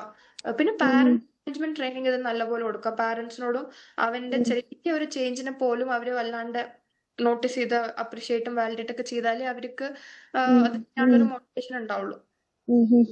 അവൻ ഒരു പോസിറ്റീവ് കാര്യം ചെയ്താലും 100 കുരുത്തക്കേട് വേറെ ചെയ്യണ്ടാവും. അപ്പോഴും കുരുത്തക്കേടിനെ മാത്രമേ നോക്കുള്ളൂ എങ്കിൽ he will still have the feeling ഞാനൊന്നും ഇത്രയും കഷ്ടപ്പെട്ട് ചെയ്തിട്ട് കാര്യമില്ല, അവരെന്തായാലും എന്നെ മൈൻഡിൽ ഞാനിപ്പോ ഒരു വില്ലനാണ്, അവരെന്നെ അങ്ങനെ തന്നെയാ കാണാൻ പോണെന്നുള്ളത്. നമ്മൾ പാരന്റ്സ് പറയും you have to trust him. അതായത് ഈ കുട്ടികളോട്, കണ്ടക്ട് ഡിസോർഡറുള്ള കുട്ടികളോട് ആർക്കും ഒരു ട്രസ്റ്റ് ഉണ്ടാവില്ല. ആ വീട്ടിൽ എന്ത് ാലും എല്ലാരും ഈ കുട്ടീനെ ആയിരിക്കും ആദ്യം നോക്കണേ. എന്തൊരു ചിലപ്പോ അത് ആ കുട്ടി ചെയ്തിട്ടുണ്ടാവില്ല ആ സമയത്ത്. സ്കൂളിലാണേലും എന്തൊരു പ്രശ്നം ഉണ്ടായാലും ആദ്യം വിളിക്കണത് ഈ കുട്ടീനെ ആയിരിക്കും, ഇവനാണോ ചെയ്തതെന്ന് നോക്കാൻ വേണ്ടിട്ട്. അപ്പൊ ഇവരുടെ മൈൻഡില് anyway no one is trusting me, ഇതിപ്പോ ഞാൻ ചെയ്യാൻ എന്റെ തലയ്ക്ക് തന്നെ ഇടാൻ പോണേ, എന്നാ പിന്നെ ഞാനത് ഇതായിരിക്കും. അപ്പൊ when the parents start trusting dum, then ചില കേസസിൽ ആ ട്രസ്റ്റ് ബ്രേക്ക് ചെയ്യാതിരിക്കാൻ വേണ്ടിയിട്ട് കുട്ടികൾ എഫേർട്ട് ഇടാറുണ്ട്. പാരന്റ്സിന് അത് മനസ്സിലാക്കുക. ബിക്കോസ് അപ്പൊ തെറപ്പിയൊക്കെ എടുത്തു തുടങ്ങിക്കഴിഞ്ഞാലും പെട്ടെന്നൊന്നും കുട്ടി ഇങ്ങനെ അടുത്ത ദിവസം നല്ല കുട്ടിയൊന്നും ആവാൻ പോണില്ല. Still is going to make 100 mistakes. പക്ഷെ അതിൽ may be one small change would have done. ആ ചേഞ്ചിന് അവർ നോട്ടീസ് ചെയ്യണം, അത് അപ്രീഷിയേറ്റ് ചെയ്യണം. അത് ചെയ്തില്ലെങ്കിൽ അത് ചെയ്യാതെ അപ്പോഴും ബാക്കി 99 മിസ്റ്റേക്സും തന്നെ പോയിന്റ് ഔട്ട് ചെയ്തുകൊണ്ടിരുന്ന കുട്ടികൾക്ക് ചേഞ്ചസ് വരുത്താൻ ബുദ്ധിമുട്ടായിരിക്കും. പാരന്റ് മാനേജ്മെന്റ് ട്രെയിനിങ്ങും വളരെ ഇമ്പോർട്ടന്റ് ആണ് കണ്ടക്ട് ഇഷ്യൂസിൽ. പിന്നെ കുറെ പിന്നെ പറയാം അവന് ചില ഇതിലൊക്കെ അവൻ എന്തെങ്കിലും സാധനത്തിന് വേണ്ടി വാശി പിടിക്കലൊക്കെ ഉണ്ടാവും, ഫോണിന് വേണ്ടി, അങ്ങനത്തെ കുറെ കാര്യങ്ങൾ. അതൊക്കെ എത്ര വാശി പിടിച്ചാലും കൊടുക്കരുത് എന്നുള്ളത് സ്ട്രിക്റ്റ് ആയിട്ട് പാരന്റ്സിനോട് പറയണം. അതായത് കൊടുക്കുന്ന സമയത്ത് കൊടുക്കരുത് എന്നുള്ളത്. ബിക്കോസ് അതങ്ങനെ നമ്മൾ കൊടുക്കുമ്പോ പിന്നെ അവർക്കറിയാം ഞാൻ ഇത്രയും പ്രശ്നം ഉണ്ടാക്കി അത് കിട്ടും എന്ന്. അതുകൊണ്ടാണ് കുട്ടികൾ അത്ര പ്രശ്നം ഉണ്ടാക്കണേ. ഒരു പോയിന്റിൽ ഞാൻ എന്തെന്നെ ചെയ്താലും അത് കിട്ടില്ല എന്ന് മനസ്സിലായാൽ സ്ലോലി ആ ബിഹേവിയർ കുറയും. അങ്ങനത്തെ കാര്യങ്ങളിലൊക്കെ ഒന്ന് ഫോക്കസ് ചെയ്യാം. ഓക്കെ, വേറൊരു കേസ് ഡൗട്ടും കൂടി ഉണ്ടായിരുന്നു, ചോദിച്ചോട്ടെ? 14-year-old ഗേൾ ആണ്. ലൈക്ക് എന്താ പറയാ, ജോയിന്റ് ഫാമിലിയാണ് ആ കുട്ടി. ആൻഡ് ദെൻ അവള് വന്നിട്ട് അവള് ഹോസ്പിറ്റലിൽ അഡ്മിറ്റഡ് ആയിരുന്നു ഡ്യൂ ടു ഇത് എന്താ പറയാ ഭയങ്കര ഡീഹൈഡ്രേഷൻ ആയി തലകറങ്ങി വീണ്. അപ്പം ഇങ്ങനെ ടെസ്റ്റ് ഒക്കെ ചെയ്തു, അതായത് ബ്ലഡ് ടെസ്റ്റും ഇതൊക്കെ ടെസ്റ്റ് ചെയ്തപ്പം എല്ലാം നോർമൽ ആയിരുന്നു. അങ്ങനെ അവിടുത്തെ സ്റ്റാഫ് ലൈക് സിസ്റ്റേഴ്സും ഡോക്ടേഴ്സും ഒക്കെ പറഞ്ഞു ഇത് വെറും ടെൻഷൻ ആയിരിക്കും, ഉള്ള കൗൺസിലിംഗ് കൊടുത്തോക്കെന്ന് പറഞ്ഞു. അപ്പൊ ആ കുട്ടിയും ആ കുട്ടിയുടെ ഉമ്മയും പിന്നെ എൽഡർ ബ്രദറും വന്നു. എന്നിട്ട് അവർ ഈ കാര്യം പറഞ്ഞു കഴിഞ്ഞ ശേഷം ആ കുട്ടി പറഞ്ഞു ഇവർ രണ്ടുപേരും പുറത്തിരുന്നതിനാലും എനിക്ക് കുറച്ചും കൂടി സംസാരിക്കാൻ കംഫർട്ടബിൾ ആവുമെന്ന് പറഞ്ഞു. അപ്പൊ അതുപോലെ ഞാനും ആ കുട്ടി മാത്രം ഇരുന്ന് ലൈക്ക് അവര് പുറത്തിറങ്ങിയ ഉടനെ തന്നെ ഷീ സ്റ്റാർട്ടഡ് ക്രൈം. കരച്ചിൽ പിന്നെ നിർത്തുന്നില്ല. അപ്പോ ഞാൻ കുറച്ച് സമയം അങ്ങനെ കൊടുത്തു. ആൻഡ് ദെൻ ഒന്ന് ഞാൻ സമാധാനിപ്പിച്ചു. എന്നിട്ട് ഷീ ഈസ് ലൈക്ക്, ഇപ്പൊ ഞാൻ ചോദിച്ചു എന്ത് പറ്റി, എന്താ ഉണ്ടായേ അങ്ങനെ ചോദിച്ചു. അപ്പം അങ്ങനെ ഷീ ഈസ് ലൈക്ക് എനിക്കറിയില്ല എന്ത് പറയണം എന്നുള്ളത്. അപ്പൊ ഞാൻ പറഞ്ഞു ഓക്കെ ശരി കുഴപ്പമില്ല, ഓക്കെ ഏത് ഏരിയ സ്റ്റാർട്ട് ചെയ്യേണ്ടതെന്ന് ഞാൻ ചോദിച്ചു. ലൈക്ക് സ്കൂളാണോ, ഫ്രണ്ട്സ് ആണോ, ടീച്ചേഴ്സ് ആണോ, പേരൻസ് ആണോ? അപ്പൊ ഞാൻ പറഞ്ഞു ലൈക്ക് ഇവിടെ പറയുന്ന കാര്യങ്ങളൊക്കെ സേഫ് ആയിരിക്കും, സോ ഒന്നും ടെൻഷൻ ആവണ്ടെന്നൊക്കെ പറഞ്ഞു. ഷീസ് ലൈക്ക് ഇല്ല വീട്ടിലും സ്കൂളിലും ഒരു കുഴപ്പമില്ല, ഒന്നുമില്ല. ആൻഡ് ദെൻ ഇത് പറഞ്ഞ് പിന്നെയും അഗെയിൻ ഷീ സ്റ്റാർട്ടഡ് ക്രൈം. അപ്പം ആ കുട്ടി കരഞ്ഞ് പിന്നെ ഞാൻ ചെറുങ്ങനൊന്ന് റിലാക്സ് ഒക്കെ ഒന്ന് കൈയൊക്കെ ഒന്ന് പിടിച്ചു ഒന്ന് സമാധാനിപ്പിച്ചു കൊടുത്തു. ഷീസ് ലൈക്ക് എനിക്കിപ്പോ ശ്വാസം കിട്ടുന്നില്ല, like literally കരച്ചു, like non stop, like she's not even trying to listen or hold herself എന്നുള്ള രീതിയില്. എന്നിട്ട് ഞാൻ പറയുന്ന പിന്നെ അമ്മാനെ വിളിക്കട്ടെ വേണ്ട, ഇക്കാക്കനെ വിളിക്കട്ടെ വേണ്ട, പിന്നെ ഒരു സിസ്റ്ററിനെ വിളിക്കണോ വേണ്ട. അപ്പം 2-3 കാര്യം പറയും. Like the next second like she's like ഇങ്ങനെ കുഴഞ്ഞു വീഴുന്ന പോലെ. അപ്പൊ ഇത് ഒരു പാനിക് അറ്റാക്ക് ആണോ, ലൈക്ക് എനിക്ക് ഈ കേസ് എന്താന്ന് എനിക്ക് മനസ്സിലായിട്ടില്ല. അങ്ങനെ ഞാൻ എമർജൻസി ഡിപ്പാർട്ട്മെന്റിലെ സിസ്റ്ററെ വിളിച്ചു. അവര് വീൽ ചെയർ കൊണ്ടുവന്നു, വീണ്ടും ആ കുട്ടിയെ താഴത്തേക്ക് കിടത്തി. ഇപ്പം അങ്ങനെയായിട്ടാണ്. അപ്പം ഇത് എന്താ കേസ് എന്ന് എനിക്ക് തീരെ ഒരു ഐഡിയ കിട്ടുന്നില്ല എന്താണെന്ന്. അവരുടെ പാരന്റ്സ് എന്തിനാ കൊണ്ടുവന്ന പ്രസന്റിങ് കംപ്ലൈന്റ് എന്തായിരുന്നു? ഈ കാര്യം തന്നെ, ലൈക്ക് കുട്ടി പെട്ടെന്ന് ഇങ്ങനെ ഭയങ്കരമായിട്ട് കരച്ചിലാണ്, പിന്നെ വീട്ടിലൊക്കെ ഭയങ്കര ആക്റ്റീവാണ്, പിന്നെ 2-3 ദിവസമായിട്ട് ഇങ്ങനെ ഡോർ അടച്ച് കരയാ, എന്നിട്ട് കുഴഞ്ഞു വീഴുക. അങ്ങനെ അവസാനം നമ്മള് വെറുതെ ഡോക്ടറെ വന്ന് കാണിച്ചതാണ്. അപ്പൊ ഇങ്ങനെ ടെസ്റ്റ് ഒക്കെ പറഞ്ഞു. അപ്പം എന്താ പറയാ, അപ്പൊ ഹൈ BP ആന്നൊക്കെ പറഞ്ഞു. എന്നിട്ട് അപ്പോ ഇത്രേ പറഞ്ഞുള്ളൂ. വേറെ നമുക്ക് ജഡ്ജ്മെന്റിലോട്ട് വരാൻ ഡീറ്റെയിൽസ് പോരാ. ഇപ്പൊ ഡോറടച്ച് കരയാന്ന് പറയുമ്പോ കുട്ടിക്ക് എന്തോ ഒരു വിഷമമുണ്ട്. ഡോർ അടച്ചിട്ട് പോയിരുന്നിട്ടാണ് കരയണേ എന്ന് പറയുമ്പോൾ സംതിങ് ഇസ് ബോത്തറിങ് ഹർ എന്നുള്ളൊരിതാണ്. അതായത് ഇപ്പൊ പെട്ടെന്ന് നോർമലി എല്ലാവരും ഇരിക്കുമ്പോ പെട്ടെന്ന് കരയാൻ തുടങ്ങുക എന്നൊക്കെ പറയുമ്പോൾ ഇറ്റ് ഇസ് ഡിഫറെന്റ്. ഇത് കുട്ടി റൂമിൽ പോയിട്ട് ഇരുന്ന് എന്തോ ആലോചിച്ച് കരയാണെങ്കിൽ സംതിങ് വുഡ് ഹാവ് ഹാപ്പൻഡ്, എന്തെങ്കിലും നടന്നിട്ടുണ്ടാവും.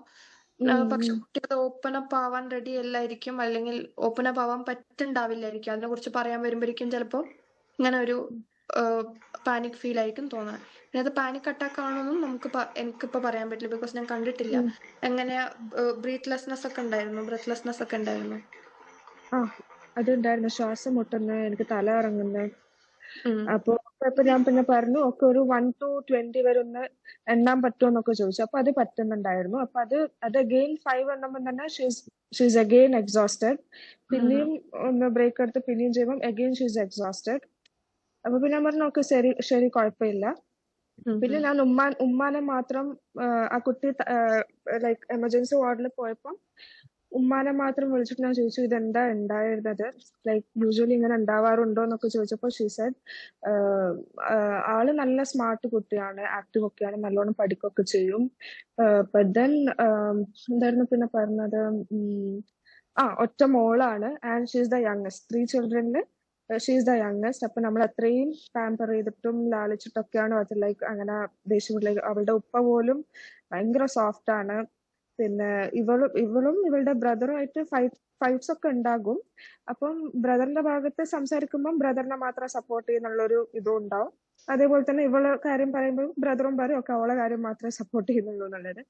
അങ്ങനെ കുറച്ചൊരു ഇഷ്യൂസ് അല്ലാണ്ട് വേറുന്നില്ല. പിന്നെ അവൾക്ക് വേണ്ട സാധനം കിട്ടണം, പിന്നെ അത് കിട്ടിയില്ലെങ്കിൽ ഇങ്ങനെ കരയാറുണ്ട്. പക്ഷെ അത് ഇത്ര ഇതുവരെ എത്തിയിട്ടില്ല എന്നാണ് ഉമ്മാന്റെ സ്റ്റേറ്റ്മെന്റ്സ് ഉണ്ടായിരുന്നത്.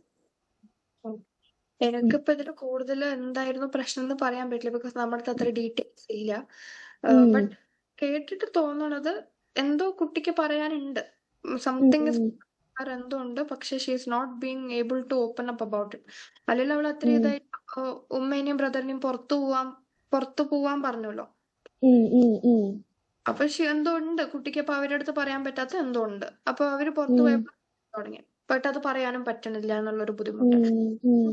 അപ്പൊ നമ്മൾ വേണമെങ്കിൽ കുറച്ച് തെറപ്പി സ്റ്റാർട്ട് ചെയ്യുമ്പോൾ ഇതിനെക്കുറിച്ച് ഉണ്ടാണ്ട് പ്രശ്നം എന്താണെന്ന് ചോദിക്കാണ്ട് കുറച്ച് അത്യാവശ്യം റാപ്പോർട്ടും കാര്യങ്ങളും നല്ലപോലെ എസ്റ്റാബ്ലിഷ് ചെയ്തിട്ട് കുറച്ച് ടെക്നിക്സും കാര്യങ്ങളും JPMR അങ്ങനത്തെ ഇതൊക്കെ ചെയ്തിട്ട് മെല്ലെ മെല്ലെ കുട്ടിയായിട്ടൊന്ന് ഓപ്പൺ അപ്പ് ചെയ്യാൻ വെയിറ്റ് ചെയ്യാം. നമ്മൾ കൂടുതൽ അങ്ങോട്ട് ചോദിക്കാതെ അങ്ങനെ വെയിറ്റ് ചെയ്യാം. That would be better. ഒരിക്കലും എന്താ പ്രശ്നം എന്നുള്ള ചോദ്യം നമ്മൾ ചോദിക്കാനേ പാടില്ല അല്ലെ? യൂഷ്വലി നമ്മൾ വരുന്ന കേസിൽ ചോദിക്കാറുണ്ട്. കുട്ടികളോട് അങ്ങനെ ചോദിക്കാറില്ല, പാരന്റ്സിനോട് നമ്മൾ പ്രസന്റിങ് കംപ്ലൈന്റ്സ് ഒക്കെ എടുത്തിട്ട് കൊടുക്കേണ്ട ആളടുത്ത് ചോദിക്കരുത്. ആരാണ് അവരെ കൊണ്ടുവന്ന് അവരടുത്ത് ചോദിക്കാം. അല്ല, അഡൽട്സ് ആകുമ്പോൾ നമ്മൾ ചോദിക്കലുണ്ട്. അതായത് റീസൺ എന്തായിരുന്നു എന്നുള്ളത് നമ്മൾ തെറപ്പി എടുക്കാനുള്ള വന്നിരിക്കണേ. സൈക്കോളജിസ്റ്റിന്റെ റീസൺ എന്തായിരുന്നു എന്നുള്ളത് നമ്മൾ ചോദിക്കാറുണ്ട് കേസ് ഹിസ്റ്ററി ഒക്കെ എടുക്കുമ്പോൾ. കുട്ടികളോട് മിക്കവാറും പാരന്റ്സ് ഫോഴ്സ് ചെയ്ത് കൊണ്ടുവന്നായിരിക്കും. അപ്പൊ കുട്ടികളോട് എന്തിനാ ഇങ്ങോട്ട് വന്നു വെച്ചാൽ അമ്മ പറഞ്ഞ കാരണം വന്നു എന്ന രീതിക്കായിരിക്കും പറയാം. അപ്പൊ നമ്മള് പാരന്റ്സിന്റെ അടുത്ത് നിന്ന് കുറച്ച് പ്രസന്റിങ് കംപ്ലൈന്റ്സ് ഒക്കെ എടുത്തിട്ട് പിന്നെ കുട്ടിയായിട്ട് ആ കംപ്ലൈന്റ്സിനെ കുറിച്ചൊക്കെ ഡിസ്കസ് ചെയ്യും എന്ന രീതിക്ക്. ഇപ്പൊ ഇങ്ങനത്തെ കേസിൽ ആ കുട്ടിക്ക് അത് പറയാൻ അത്രയും ബുദ്ധിമുട്ടുണ്ടെങ്കിൽ അത് നമ്മൾ കൂടുതൽ അങ്ങോട്ട് ചോദിക്കാതിരിക്കണതായിരിക്കും better. Thank you so much. Okay, വേറെ എന്തെങ്കിലും ഡൗട്ട് ഉണ്ടോ?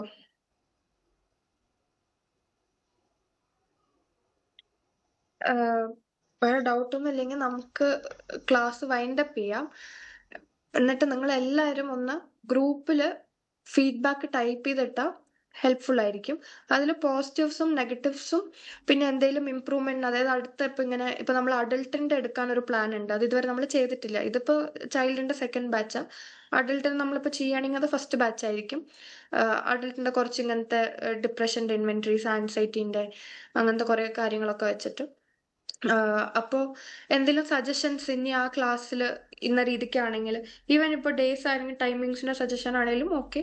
അതിന്റെ കൂടെ തന്നെ any other suggestion, way of taking, അങ്ങനത്തെ കാര്യങ്ങളൊക്കെ എന്തെങ്കിലും സജഷൻ ഉണ്ടെങ്കിൽ അതിൽ പറഞ്ഞാൽ ഹെൽപ്ഫുൾ ആയിരിക്കും നമുക്കും. So whatever it is, honest ആയിരിക്കുന്ന ഫീഡ്ബാക്ക് നമ്മൾ ഹെൽപ്പ് ചെയ്യും. പോസിറ്റീവ് ആണെങ്കിലും നെഗറ്റീവ് ആണെങ്കിലും ഇറ്റ് ഇസ് ഓക്കെ. അപ്പം it would be really helpful for us.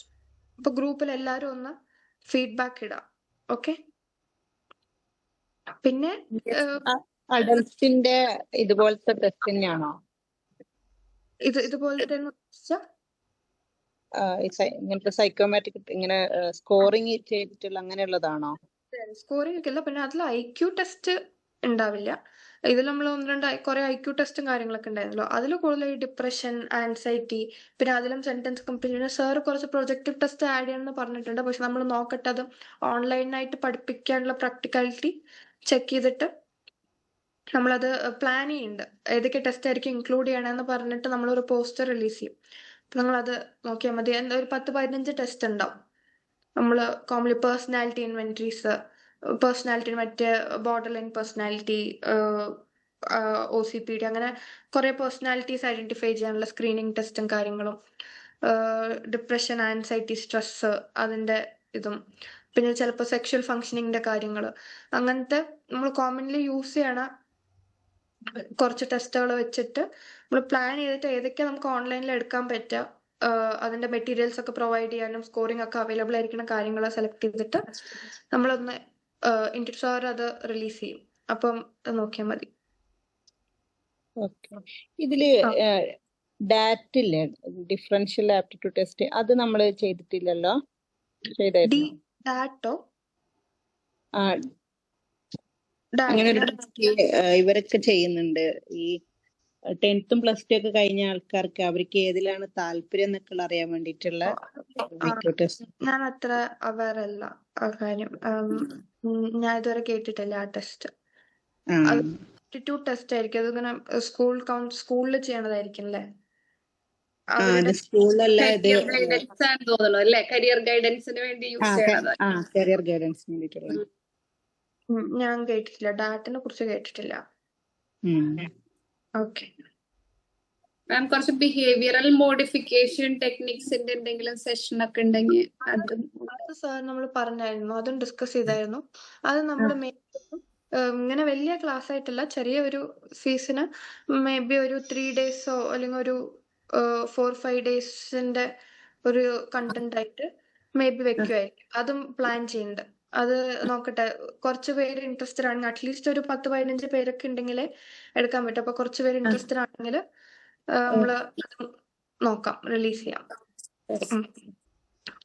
അതുപോലെ ഒരു സജഷനും കൂടെ ഉള്ളത്, ഈ ടൈമിംഗ് ഒക്കെ തന്നെയാണെങ്കിൽ ഞങ്ങൾക്കൊക്കെ ലൈക്ക് പുറത്തുള്ളവർക്കും ഒന്ന് ജോയിൻ ചെയ്യാനൊക്കെ എളുപ്പമായിരിക്കും. ഇനി ഈ ടൈമിംഗ് തന്നെ ആയിരിക്കും. ബിക്കോസ് നമ്മുടെ ക്ലിനിക്കിലും വർക്കൊക്കെ കഴിയാൻ 8 മണിയാവും. അത് എല്ലാ വർക്ക്ഷോപ്പ് ഇത് തന്നെ വെക്കാറ്.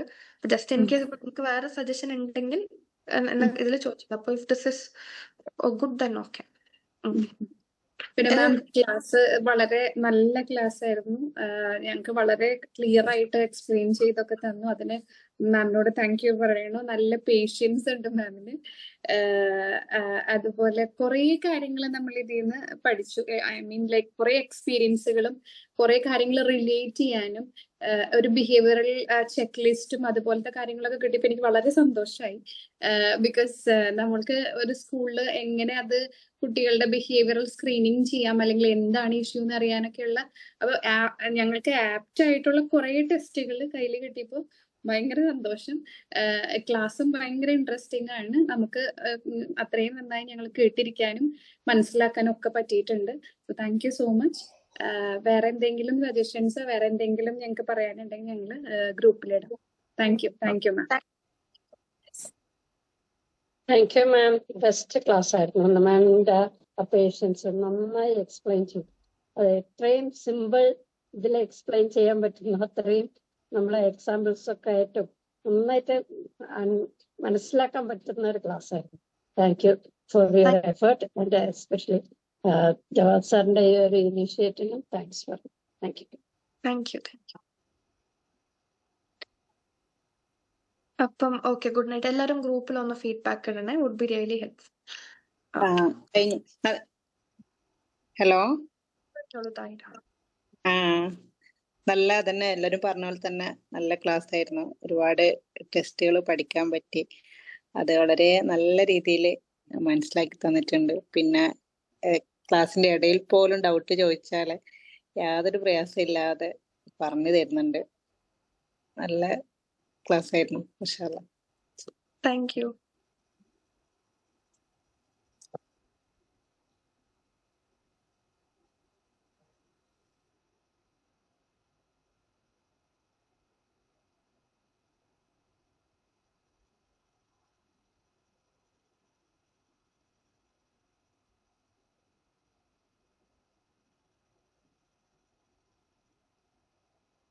Recording stopped.